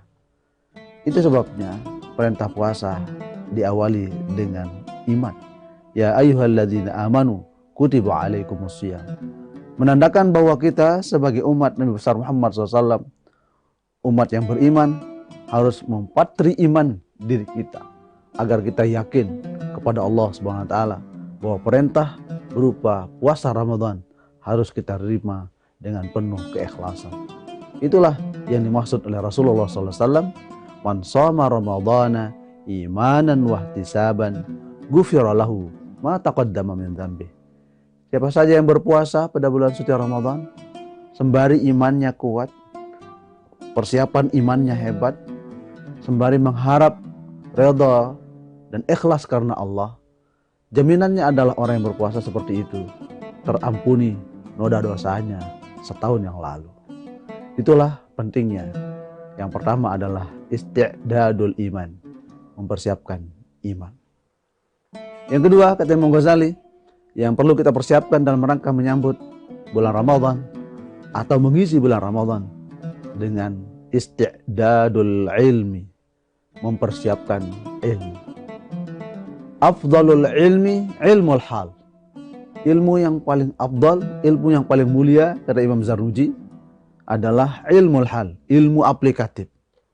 Maka dalam rangka menyambut bulan suci Ramadan dan mengisi bulan Ramadan, maka harus kita persiapkan dengan ilmu pengetahuan. Ilmu yang paling tepat dalam rangka mengisi Ramadan adalah ilmu tentang fiqhus saum, tentang seluk-beluk berpuasa, hukum berpuasa, kewajiban berpuasa, rukun puasa, syarat sah puasa, yang membatalkan puasa, yang membatalkan pahala puasa, amalan-amalan di bulan Ramadan, dan amalan-amalan yang termulia setelah Ramadan. Itu adalah ilmul hal. Maka kita harus mengilmukan itu semua agar sempurna pelaksanaan ibadah Ramadan kita. Itu yang disebut dengan istidadul ilm. Yang ketiga yang harus kita siapkan adalah istidadus sihhati wal afiyah. Kita harus mempersiapkan kesehatan.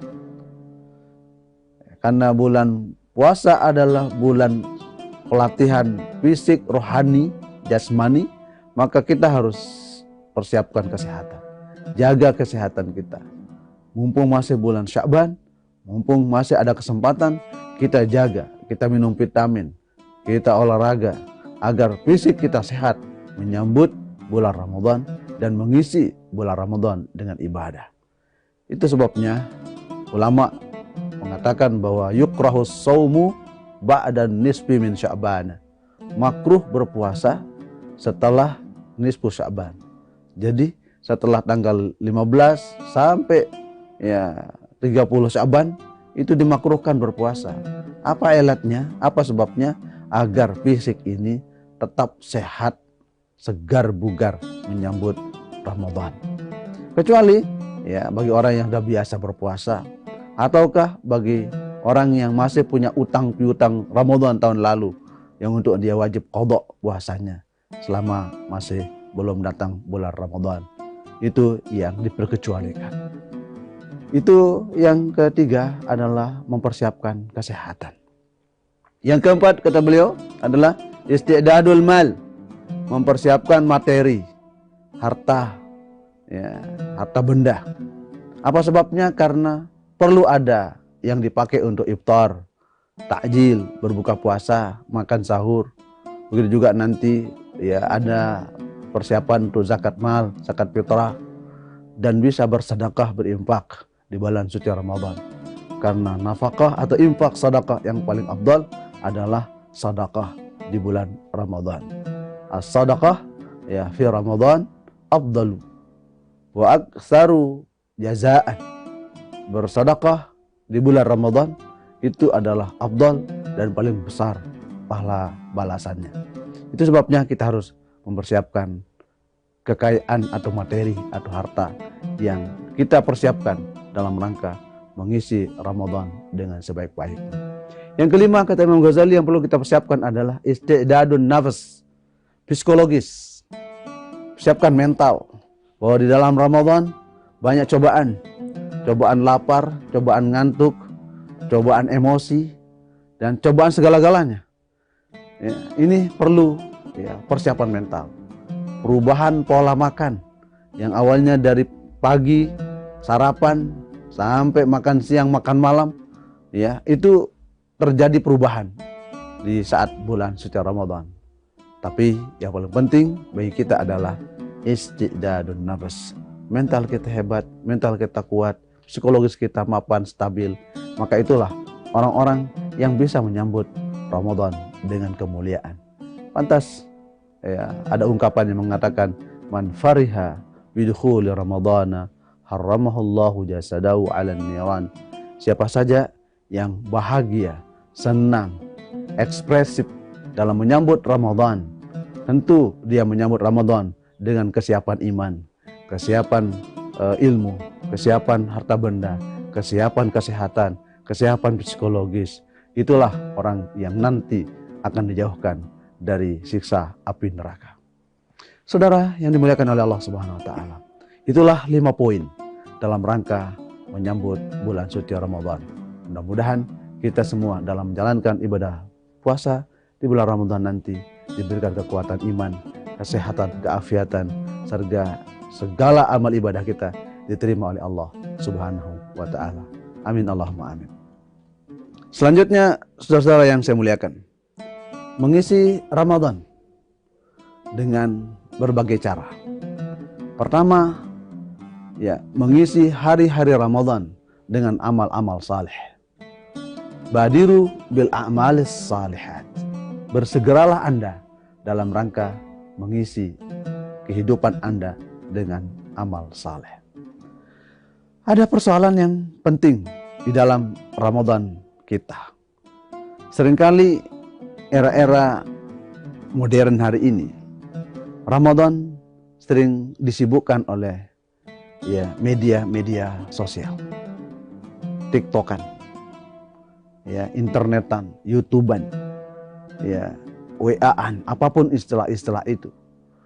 Apakah itu bisa mengganggu kenyamanan, kehusuan ibadah kita, khususnya di bulan suci Ramadan?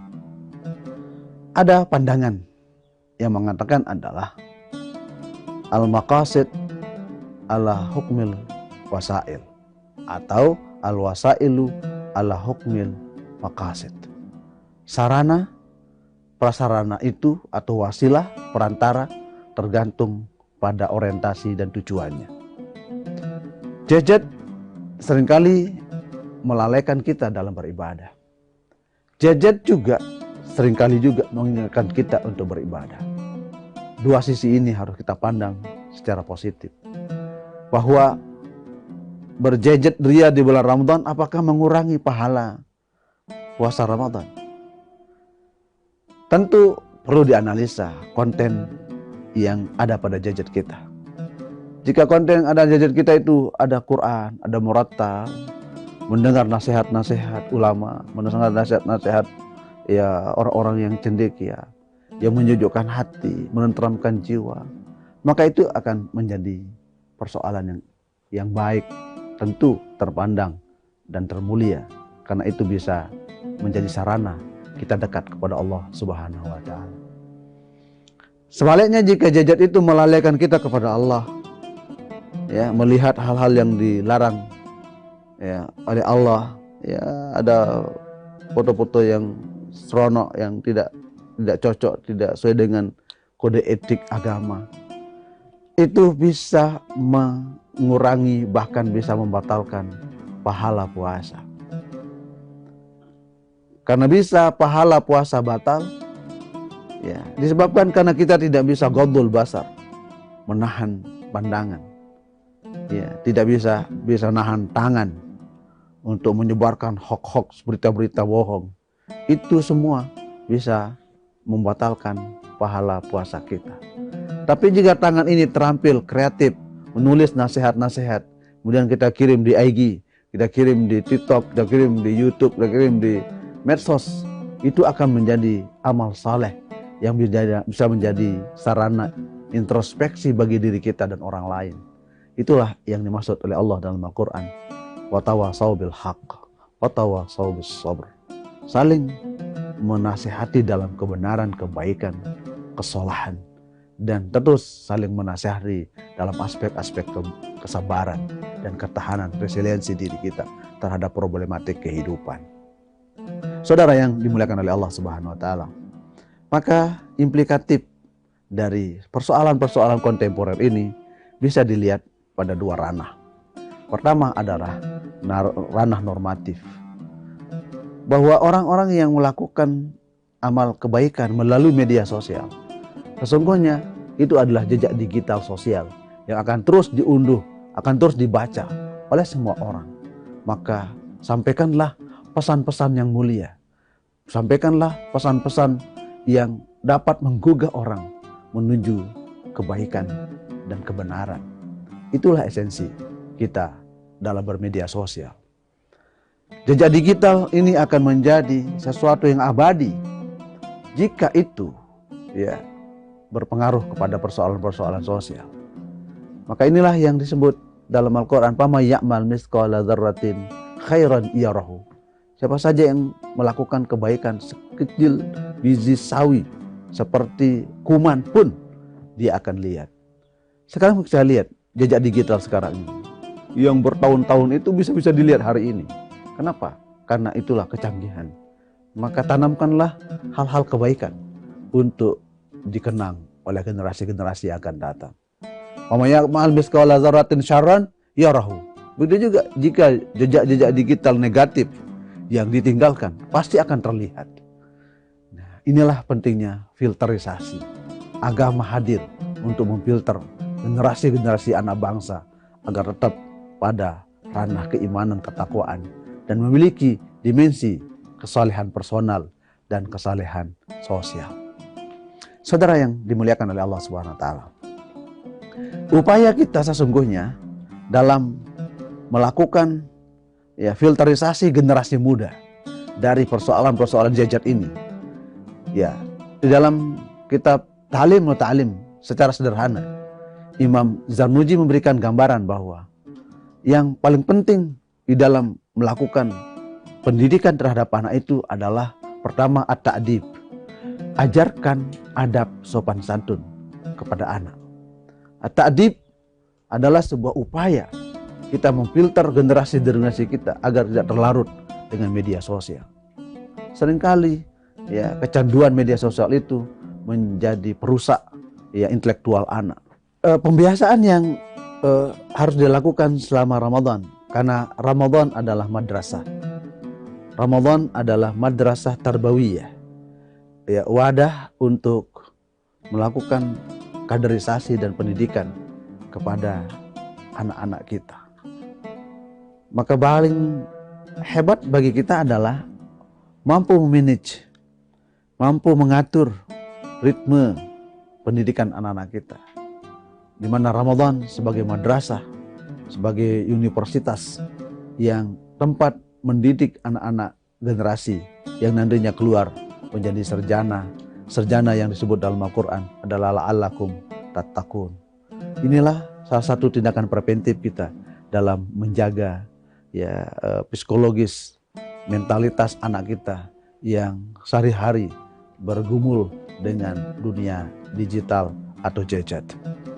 Ini yang pertama, cara memfilter generasi muda dari kecanduan terhadap elektronik atau media-media sosial. Yang kedua adalah at-ta'mik, berusaha memberikan internalisasi terhadap ajaran-ajaran agama. Pendekatan yang paling penting bagi orang tua adalah pendidikan hati ke hati, dari hati ke hati. Yang istilahnya Menteri Agama dengan kurikulum cinta.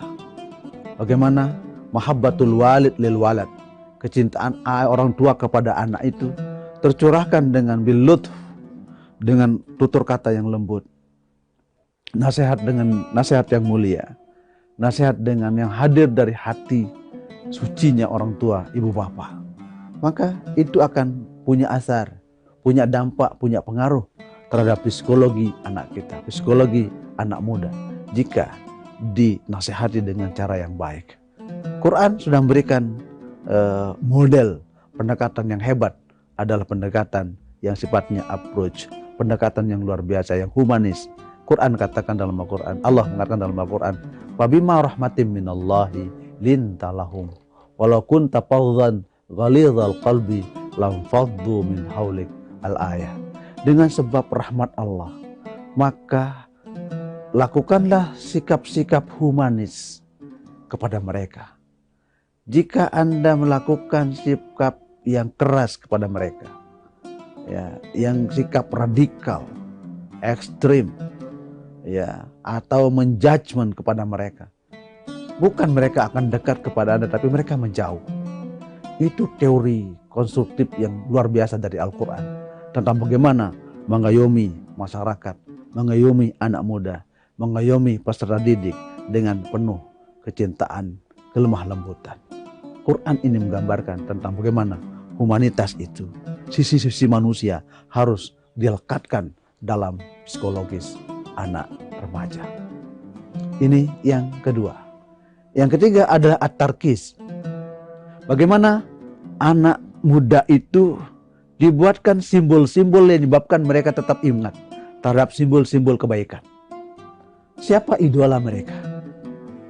Kalau idola mereka ulama, ulama itu yang ya diberikan spirit tentang ya perjalanan hidup seorang ulama yang dia gemari, yang menjadi idolanya.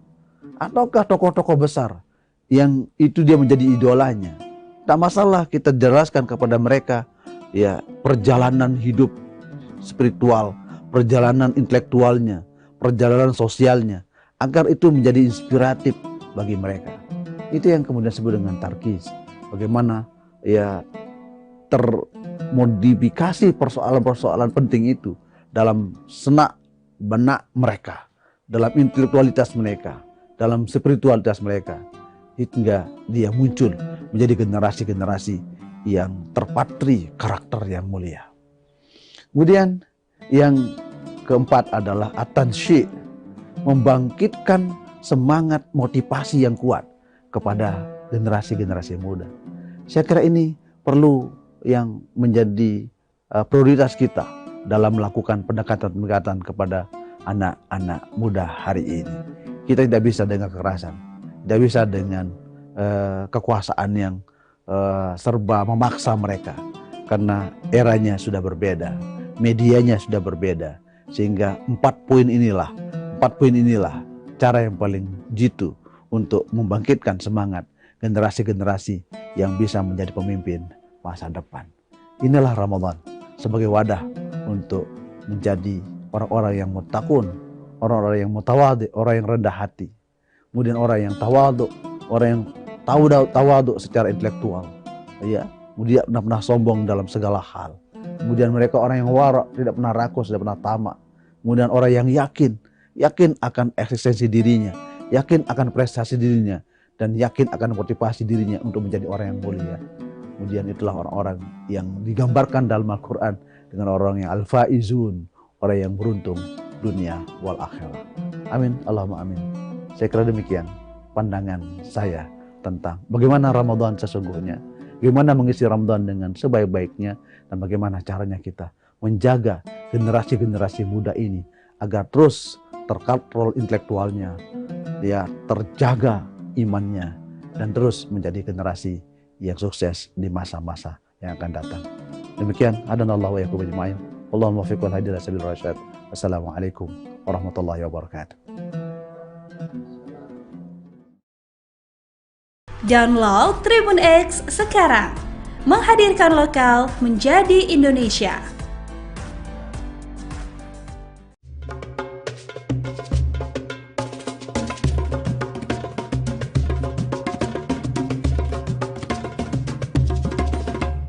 Assalamualaikum warahmatullahi wabarakatuh. Salah satu isu yang paling banyak dikemukakan media-media sosial kita hari ini adalah ekoteologi. Saya selaku Menteri Agama waktu itu memang pertama kali mencanangkan betapa perlunya kita mencanangkan ekoteologi. Kenapa? Karena ekoteologi ini tidak dipopulerkan dalam masyarakat kita. Kiamat itu tidak bisa ditunda lagi. Saya baru juga mendapatkan undangan dari Vatikan, sidang internasional umat beragama di situ. Itu temanya juga adalah ekoteologi. Di Mesir juga baru-baru juga saya datang, itu juga temanya ekoteologi. Singapura juga membahas tentang ekoteologi. Apa sih ekoteologi? Eko artinya tanah, bumi. Teologi artinya pengetahuan tentang Tuhan. Jadi pengetahuan yang membicarakan tentang relasi antara manusia, Tuhan, dan alam. Keserasian 3 dimensi ini, 3 aspek ini, manusia, alam, dan Tuhan, kalau ini gagal disinergikan, maka di situ problem besar akan muncul. Maka di sinilah perlunya kita memberikan penyadaran masyarakat tentang ekoteologi. Puasa ini adalah suatu bentuk pembelajaran ekoteologi. Iya. Tidak ada bahasa yang paling efektif untuk bisa menjinakkan pikiran manusia untuk tidak merusak alam selain bahasa agama. Terbukti menurut para peneliti, bahasa hukum, bahasa birokrasi, bahasa politik, dan bahasa pemerintah tidak terlalu efektif untuk membuat jerah manusia untuk merusak alam. Tapi bahasa agama lah yang paling efektif untuk membuat manusia itu sadar betapa pentingnya memelihara alam. Agama misalnya dalam Islam mengatakan seandainya besok ini pasti dunia ini kiamat, tetaplah kalian menanam pohon. Begitu pentingnya menanam. Ya. Kita tidak boleh menebang pohon tanpa alasan. Kita nggak boleh menyembelih tanpa alasan. Dan dalam menyembelih dan menebang itu harus membaca basmalah. Apa artinya basmalah? Bismillahirrahmanirrahim. Terima kasih. Assalamualaikum warahmatullahi wabarakatuh.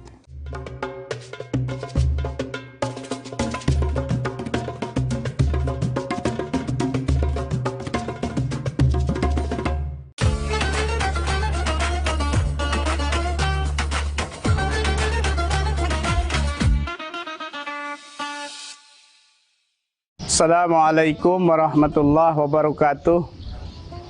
Alhamdulillahillazi khalaqal mauta wal hayata liyabluwakum ayyukum ahsanu amala. Asyhadu an la ilaha illallah wahdahu la syarikalah wa asyhadu anna Muhammadan abduhu wa rasuluh. Allahumma salli wa sallim wa barik ala sayyidina Muhammad wa ala alihi wa ashabihi ajma'in. Amma ba'du. Faqala Allah Ta'ala fil Qur'anil Karim, a'udzu billahi minasy syaithanir rajim.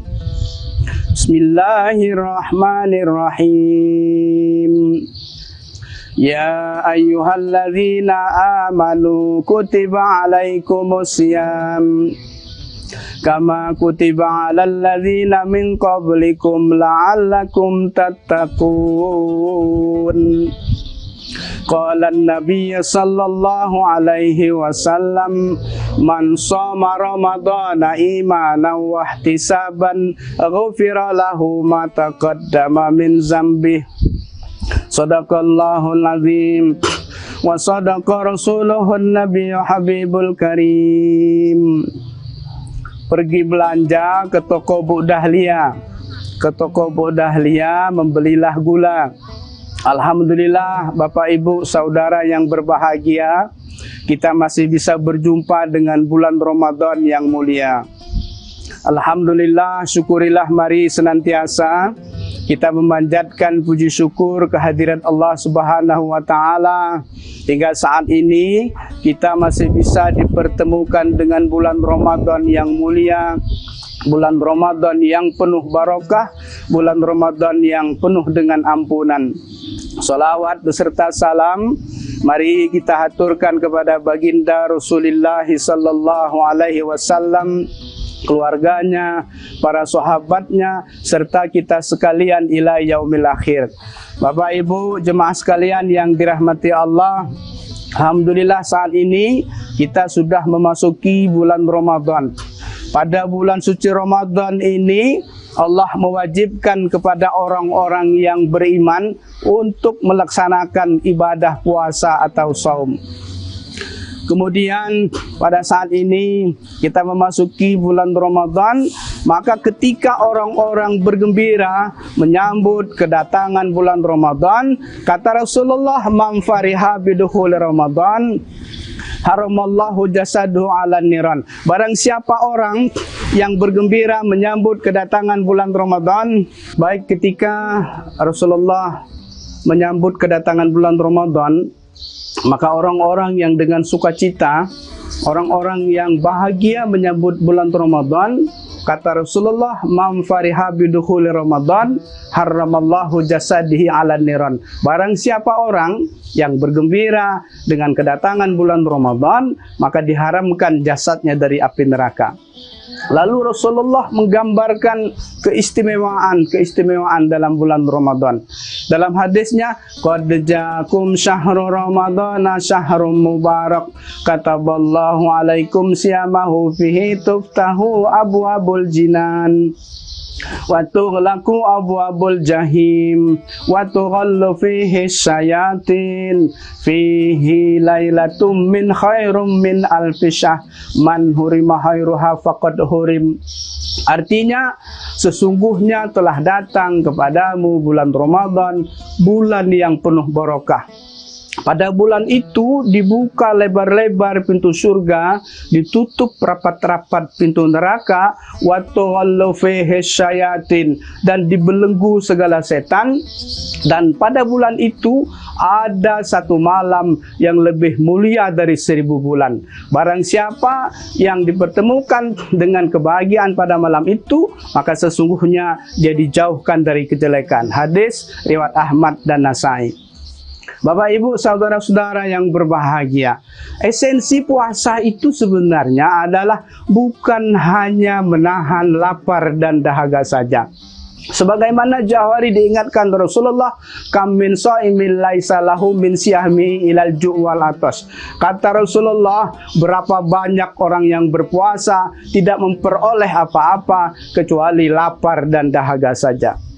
Maka Imam Al-Ghazali dalam kitab Ihya Ulumuddin membagi kriteria orang yang berpuasa. Maka dibagi dalam ketiga kelompok.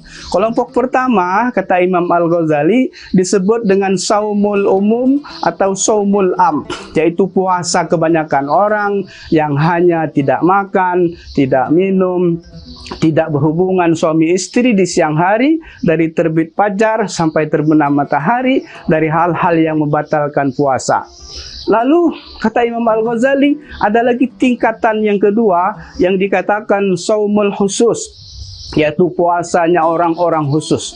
Apa maksudnya? Puasa tingkat ini agak lebih tinggi dari tingkat yang pertama, karena selain dia menahan lapar dan dahaga, berhubungan suami istri, anggota tubuh juga ikut berpuasa. Kata Imam Al-Ghazali, ada 8 anggota tubuh yang harus kita jaga. Yang pertama adalah kedua kaki. Ketika orang berpuasa, menjaga kedua kakinya untuk tidak berjalan menuju ke tempat-tempat maksiat. Selain kedua kaki, kata Imam Al-Ghazali, yang perlu dijaga adalah kedua tangan. Tangan ini supaya dijaga tidak mengganggu orang lain, tidak menyakiti orang lain, dan tidak mengambil hak milik orang lain. Yang ketiga yang perlu dijaga, kata Imam Al-Ghazali, ketika orang berpuasa, kedua mata, untuk tidak melihat hal-hal yang tidak bermanfaat atau melihat hal-hal yang menimbulkan birahi, pornografi, dan sebagainya. Selain kedua mata, kata Imam Al-Ghazali, yang perlu dijaga kedua telinga agar tidak mendengarkan hal-hal yang sia-sia, hal-hal yang tidak bermanfaat, mendengarkan orang-orang berkelahi yang tidak ada manfaatnya. Kemudian setelah kedua telinga, hidung juga perlu dijaga agar tidak kemasukan hal-hal yang bisa membatalkan puasa atau tidak menggunakan penciumannya yang dilarang oleh agama. Setelah hidung, maka yang perlu dijaga, kata Imam Al-Ghazali, mulut. Mulut ini kita lihat berapa banyak orang yang sanggup menahan makan dan minum, tapi tidak bisa menjaga mulutnya, tidak sanggup menjaga mulutnya untuk tidak menceritakan kejelekan-kejelekan orang lain, tidak membuat berita-berita hoax atau memfitnah, menggunjing, dan sebagainya. Maka ketika orang puasa, mulut juga perlu dijaga. Selain mulut, kata Imam Al-Ghazali, perut kita ini perlu dijaga dari makanan-makanan yang haram atau dari hal-hal yang subhat yang penuh keraguan-raguan. Lalu yang kedelapan, hal yang perlu dijaga, kata Imam Al-Ghazali, adalah farji, kemaluan ini, untuk tidak berhubungan suami istri di siang hari atau digunakan untuk perzinahan. Bapak Ibu, saudara-saudaraku yang berbahagia, maka dapatlah kita kesimpulan, esensi puasa itu bukan hanya menahan lapar dan dahaga saja, tapi bagaimana juga anggota tubuh kita bisa berpuasa. Dan mudah-mudahan nanti bahwa puasa kita ini bermakna, puasa kita mendapat predikat la'allakum tattaqun, menjadi orang-orang yang bertakwa. Maka mudah-mudahan nanti ketika 1 Syawal finalnya kita, kata Rasulullah, man shoma ramadhana imanan wa ihtisaban ghufira lahu ma taqaddama min dzambih. Barang siapa yang berpuasa di bulan Ramadan, kata Rasulullah, karena penuh keimanan, kemudian karena mengharap pahala dari Allah, maka akan diampuni seluruh dosanya, sehingga ketika 1 Syawal kita bersih seperti bayi yang baru dilahirkan dari perut ibunya. Mudah-mudahan puasa kita cukup. Mudah-mudahan Allah berikan kesehatan kepada kita semua. sehingga kita dapat melaksanakan ibadah ini dengan baik, dengan sempurna. Dapatlah kita titel yang disebut dengan la'allakum tattaqun, menjadi orang-orang yang bertakwa. Jalan-jalan ke rumah Pak Yunan, jangan lupa membawa ikan. Kalau ada kata-kata yang kurang berkenan, mohonlah saya dimaafkan. Putih berseri, bunga melati putih berseri, melati tumbuh dekatlah perigi. Saya Haji Zahirin mohon undur diri. Semoga ada lain waktu kita bisa berjumpa lagi. Mohon maaf. Wallahul muwaffiq ila aqwamit thoriq. Wassalamualaikum warahmatullahi wabarakatuh. Download Tribun X sekarang. Menghadirkan lokal menjadi Indonesia.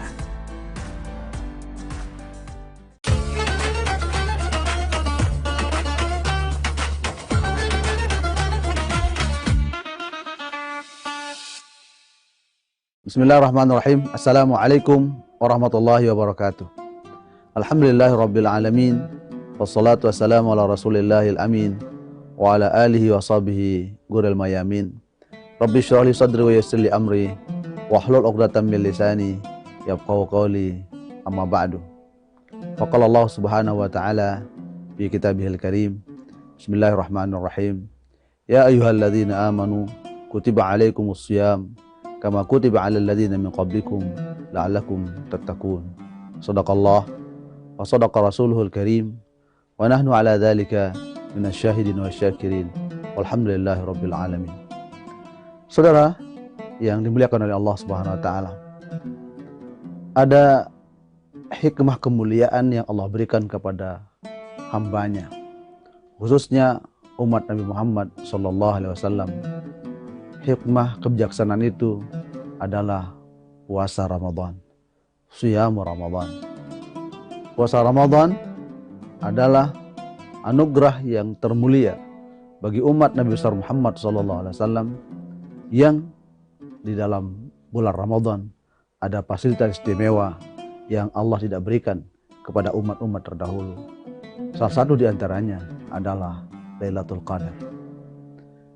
Keistimewaan yang Allah berikan kepada umat Nabi Muhammad ini harus kita sambut dengan penuh sukacita. Harus kita sambut dengan penuh keimanan dan kita sambut dengan penuh keceriaan. Ada 5 cara menyambut bulan suci Ramadan dalam perspektif Imam Ghazali rahimahullahu ta'ala. Yang pertama, isti'dadul iman. Harus siap persiapan iman. Kenapa Ramadan itu harus disambut dengan iman? Karena perintah puasa adalah perintah yang tentu secara psikologis manusia akan berubah pola makannya. Sehingga yang dipanggil oleh Allah adalah iman, bukan logika. Itu sebabnya perintah puasa diawali dengan iman. Ya ayyuhalladzina amanu kutiba alaikumusiyam. Menandakan bahwa kita sebagai umat Nabi besar Muhammad SAW, umat yang beriman, harus mempatri iman diri kita agar kita yakin kepada Allah Subhanahu wa taala bahwa perintah berupa puasa Ramadan harus kita terima dengan penuh keikhlasan. Itulah yang dimaksud oleh Rasulullah SAW. Man shoma ramadhana imanan wahtisaban ghufira lahu ma taqaddama min dzambi. Siapa saja yang berpuasa pada bulan suci Ramadan, sembari imannya kuat, persiapan imannya hebat, sembari mengharap redha dan ikhlas karena Allah, jaminannya adalah orang yang berpuasa seperti itu terampuni noda dosanya setahun yang lalu. Itulah pentingnya. Yang pertama adalah isti'dadul iman, mempersiapkan iman. Yang kedua, kata Imam Ghazali, yang perlu kita persiapkan dalam rangka menyambut bulan Ramadan atau mengisi bulan Ramadan dengan isti'dadul ilmi, mempersiapkan ilmu. Afdalul ilmi ilmul hal. Ilmu yang paling afdal, ilmu yang paling mulia kata Imam Zarnuji adalah ilmul hal, ilmu aplikatif. Maka dalam rangka menyambut bulan suci Ramadan dan mengisi bulan Ramadan, maka harus kita persiapkan dengan ilmu pengetahuan. Ilmu yang paling tepat dalam rangka mengisi Ramadan adalah ilmu tentang fiqhus saum, tentang seluk-beluk berpuasa, hukum berpuasa, kewajiban berpuasa, rukun puasa, syarat sah puasa, yang membatalkan puasa, yang membatalkan pahala puasa, amalan-amalan di bulan Ramadan, dan amalan-amalan yang termulia setelah Ramadan. Itu adalah ilmul hal. Maka kita harus mengilmukan itu semua agar sempurna pelaksanaan ibadah Ramadan kita. Itu yang disebut dengan istidadul ilm. Yang ketiga yang harus kita siapkan adalah istidadus sihhati wal afiyah. Kita harus mempersiapkan kesehatan. Karena bulan puasa adalah bulan pelatihan fisik, rohani, jasmani, maka kita harus persiapkan kesehatan. Jaga kesehatan kita. Mumpung masih bulan Sya'ban, mumpung masih ada kesempatan, kita jaga, kita minum vitamin, kita olahraga, agar fisik kita sehat menyambut bulan Ramadan dan mengisi bulan Ramadan dengan ibadah. Itu sebabnya ulama mengatakan bahwa yukrahus saumu ba'da nisfi min Sya'ban. Makruh berpuasa setelah nisfu Sya'ban. Jadi setelah tanggal 15 sampai 30 Sya'ban itu dimakruhkan berpuasa. Apa ilatnya? Apa sebabnya? Agar fisik ini tetap sehat, segar bugar menyambut Ramadan. Kecuali bagi orang yang sudah biasa berpuasa, ataukah bagi orang yang masih punya utang piutang Ramadan tahun lalu yang untuk dia wajib qadha puasanya selama masih belum datang bulan Ramadan. Itu yang diperkecualikan. Itu yang ketiga adalah mempersiapkan kesehatan. Yang keempat kata beliau adalah istidadul mal, mempersiapkan materi, harta, harta benda. Apa sebabnya? Karena perlu ada yang dipakai untuk iftar, takjil, berbuka puasa, makan sahur. Begitu juga nanti ada persiapan untuk zakat mal, zakat fitrah, dan bisa bersedekah, berimpak di bulan suci Ramadan. Karena nafkah atau infak sedekah yang paling afdal adalah sedekah di bulan Ramadan. As-sadaqah fi Ramadan afdalu wa aktsaru jazaan. Bersedekah di bulan Ramadan itu adalah afdal dan paling besar pahala balasannya. Itu sebabnya kita harus mempersiapkan kekayaan atau materi atau harta yang kita persiapkan dalam rangka mengisi Ramadan dengan sebaik-baiknya. Yang kelima kata Imam Ghazali yang perlu kita persiapkan adalah istidadun nafs, psikologis. Persiapkan mental bahwa di dalam Ramadan banyak cobaan. Cobaan lapar, cobaan ngantuk, cobaan emosi, dan cobaan segala-galanya. Ini perlu persiapan mental. Perubahan pola makan yang awalnya dari pagi sarapan sampai makan siang, makan malam, itu terjadi perubahan di saat bulan suci Ramadan. Tapi yang paling penting bagi kita adalah istidadun nafs. Mental kita hebat, mental kita kuat, psikologis kita mapan, stabil. Maka itulah orang-orang yang bisa menyambut Ramadan dengan kemuliaan. Pantas ada ungkapan yang mengatakan man fariha bidukhuli ramadhana harramahullahu jasadahu 'alan niran. Siapa saja yang bahagia, senang, ekspresif dalam menyambut Ramadan, tentu dia menyambut Ramadan dengan kesiapan iman, kesiapan ilmu, kesiapan harta benda, kesiapan kesehatan, kesiapan psikologis. Itulah orang yang nanti akan dijauhkan dari siksa api neraka. Saudara yang dimuliakan oleh Allah Subhanahu wa taala. Itulah 5 poin dalam rangka menyambut bulan suci Ramadan. Mudah-mudahan kita semua dalam menjalankan ibadah puasa di bulan Ramadan nanti diberikan kekuatan iman, kesehatan, keafiatan, serta segala amal ibadah kita diterima oleh Allah Subhanahu wa taala. Amin Allahumma amin. Selanjutnya, saudara-saudara yang saya muliakan, mengisi Ramadan dengan berbagai cara. Pertama, mengisi hari-hari Ramadan dengan amal-amal saleh. Badiru bil a'malis salihat. Bersegeralah Anda dalam rangka mengisi kehidupan Anda dengan amal saleh. Ada persoalan yang penting di dalam Ramadan kita. Seringkali era-era modern hari ini, Ramadan sering disibukkan oleh media-media sosial, TikTokan, internetan, YouTubean, WA-an, apapun istilah-istilah itu. Apakah itu bisa mengganggu kenyamanan, kehusyuan ibadah kita, khususnya di bulan suci Ramadan? Ada pandangan yang mengatakan adalah al-maqasid ala hukmil wasail, atau al-wasailu ala hukmil maqasid. Sarana, prasarana itu atau wasilah, perantara, tergantung pada orientasi dan tujuannya. Gadget seringkali melalaikan kita dalam beribadah. Gadget juga seringkali juga mengingatkan kita untuk beribadah. Dua sisi ini harus kita pandang secara positif. Bahwa bergadget ria di bulan Ramadan apakah mengurangi pahala puasa Ramadan? Tentu perlu dianalisa konten yang ada pada gadget kita.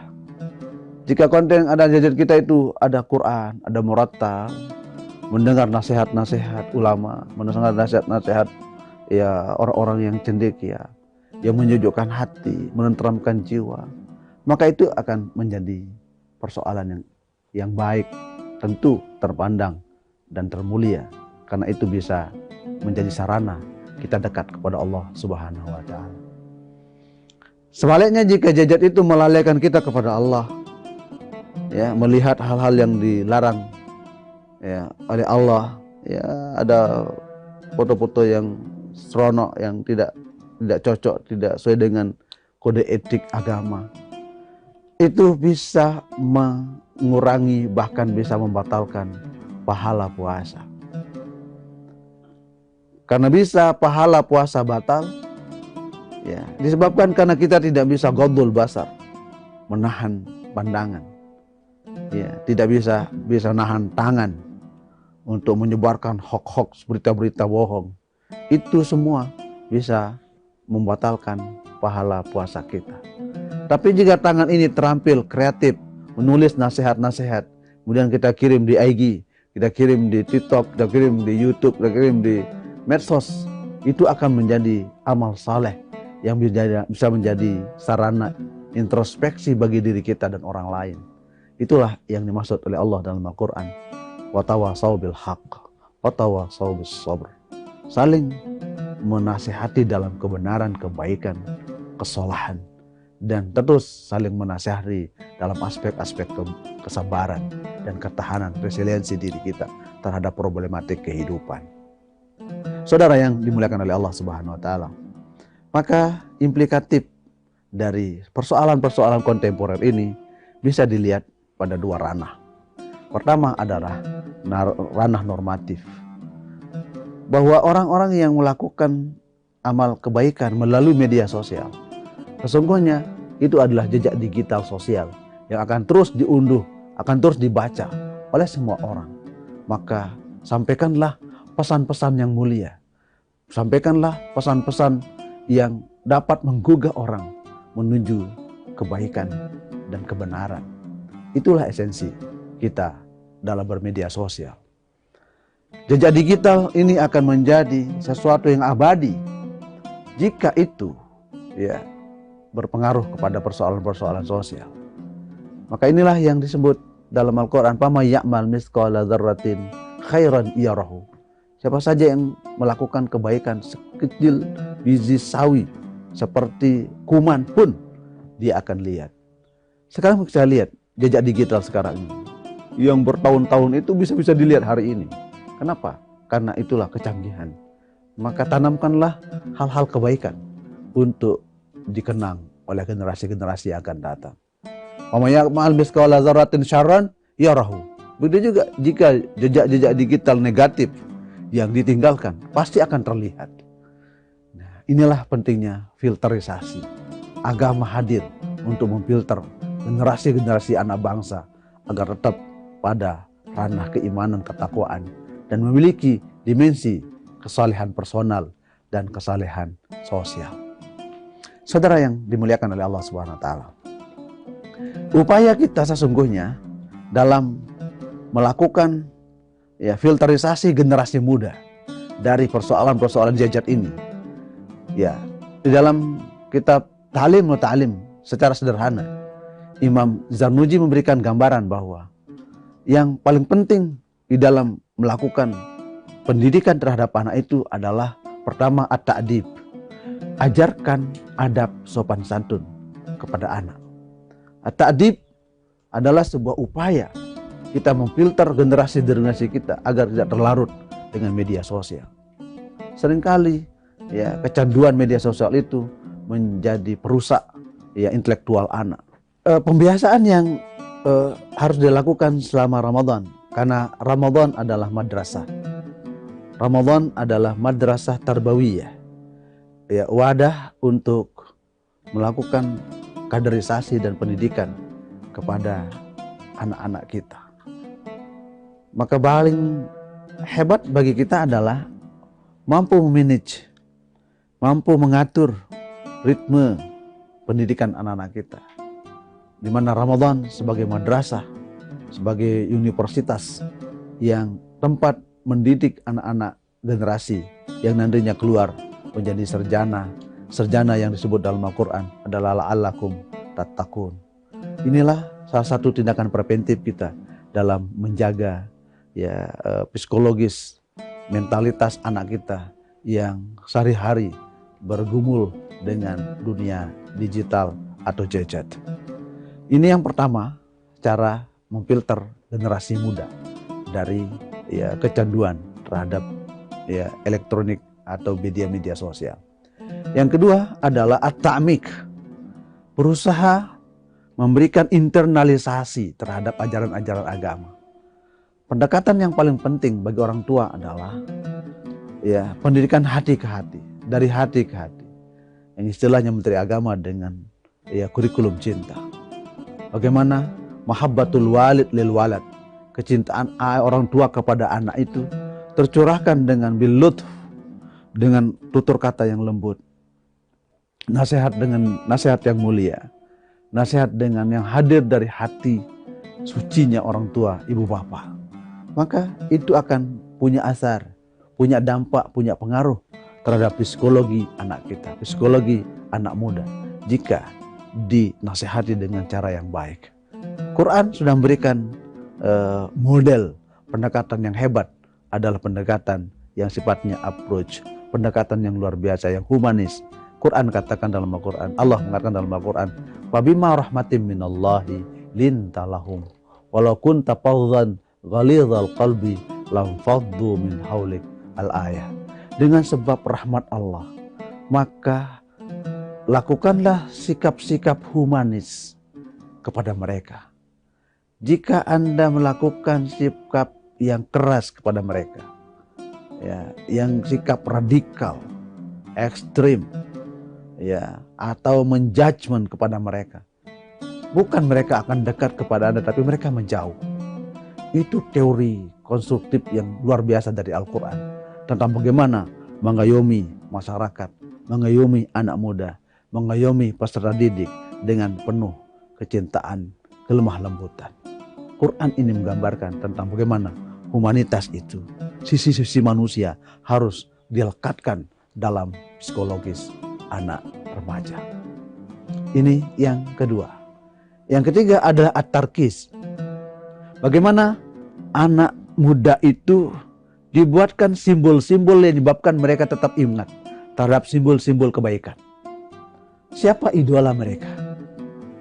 Kalau idola mereka ulama, ulama itu yang diberikan spirit tentang perjalanan hidup seorang ulama yang dia gemari, yang menjadi idolanya.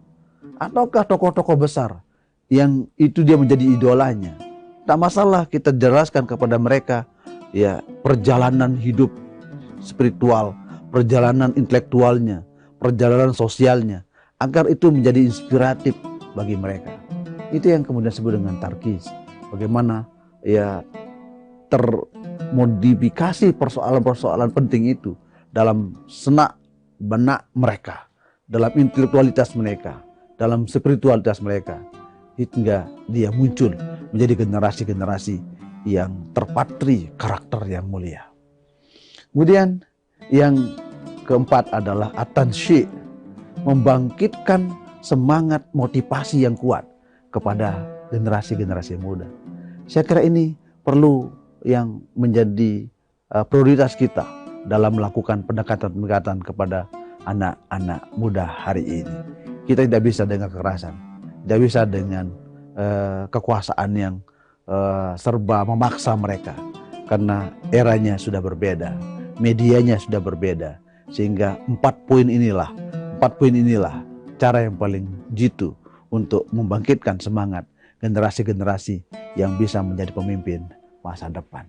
Inilah Ramadan sebagai wadah untuk menjadi orang-orang yang muttaqun, orang-orang yang mutawadhi, orang yang rendah hati. Kemudian orang yang tawadhu, orang yang tawadhu secara intelektual. Ya, kemudian tidak pernah sombong dalam segala hal. Kemudian mereka orang yang wara', tidak pernah rakus, tidak pernah tamak. Kemudian orang yang yakin akan eksistensi dirinya, yakin akan prestasi dirinya, dan yakin akan motivasi dirinya untuk menjadi orang yang mulia. Kemudian itulah orang-orang yang digambarkan dalam Al-Quran dengan orang yang al-faizun, orang yang beruntung dunia wal akhirah. Amin, Allahumma amin.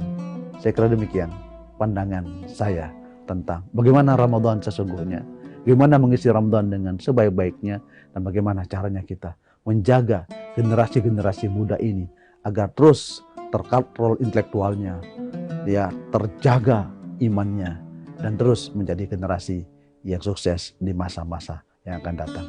Demikian, hadanallahu wa iyyakum ajma'in. Allahumma waffiq wal hadi ila sabilir rasyad. Wassalamualaikum warahmatullahi wabarakatuh. Download Tribun X sekarang. Menghadirkan lokal menjadi Indonesia.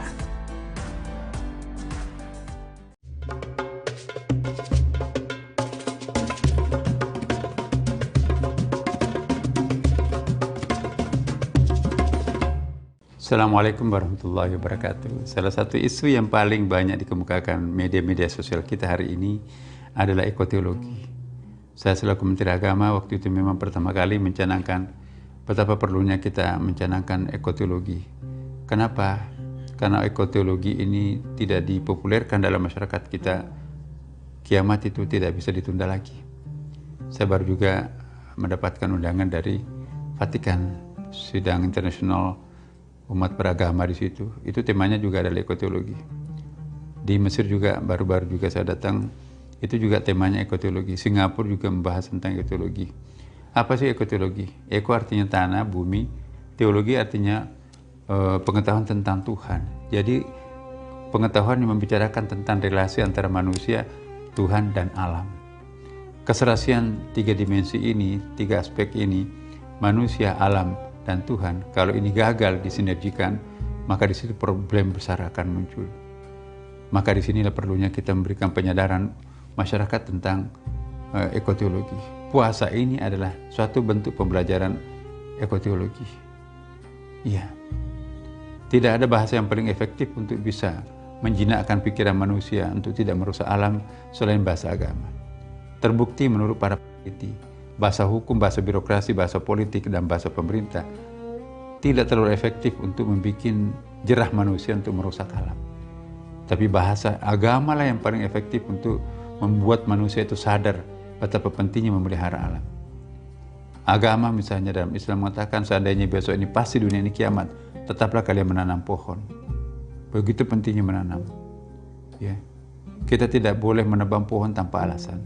Kita nggak boleh menyembelih tanpa alasan. Dan dalam menyembelih dan menebang itu harus membaca basmalah. Apa artinya basmalah? Bismillahirrahmanirrahim. Terima kasih. Assalamualaikum warahmatullahi wabarakatuh.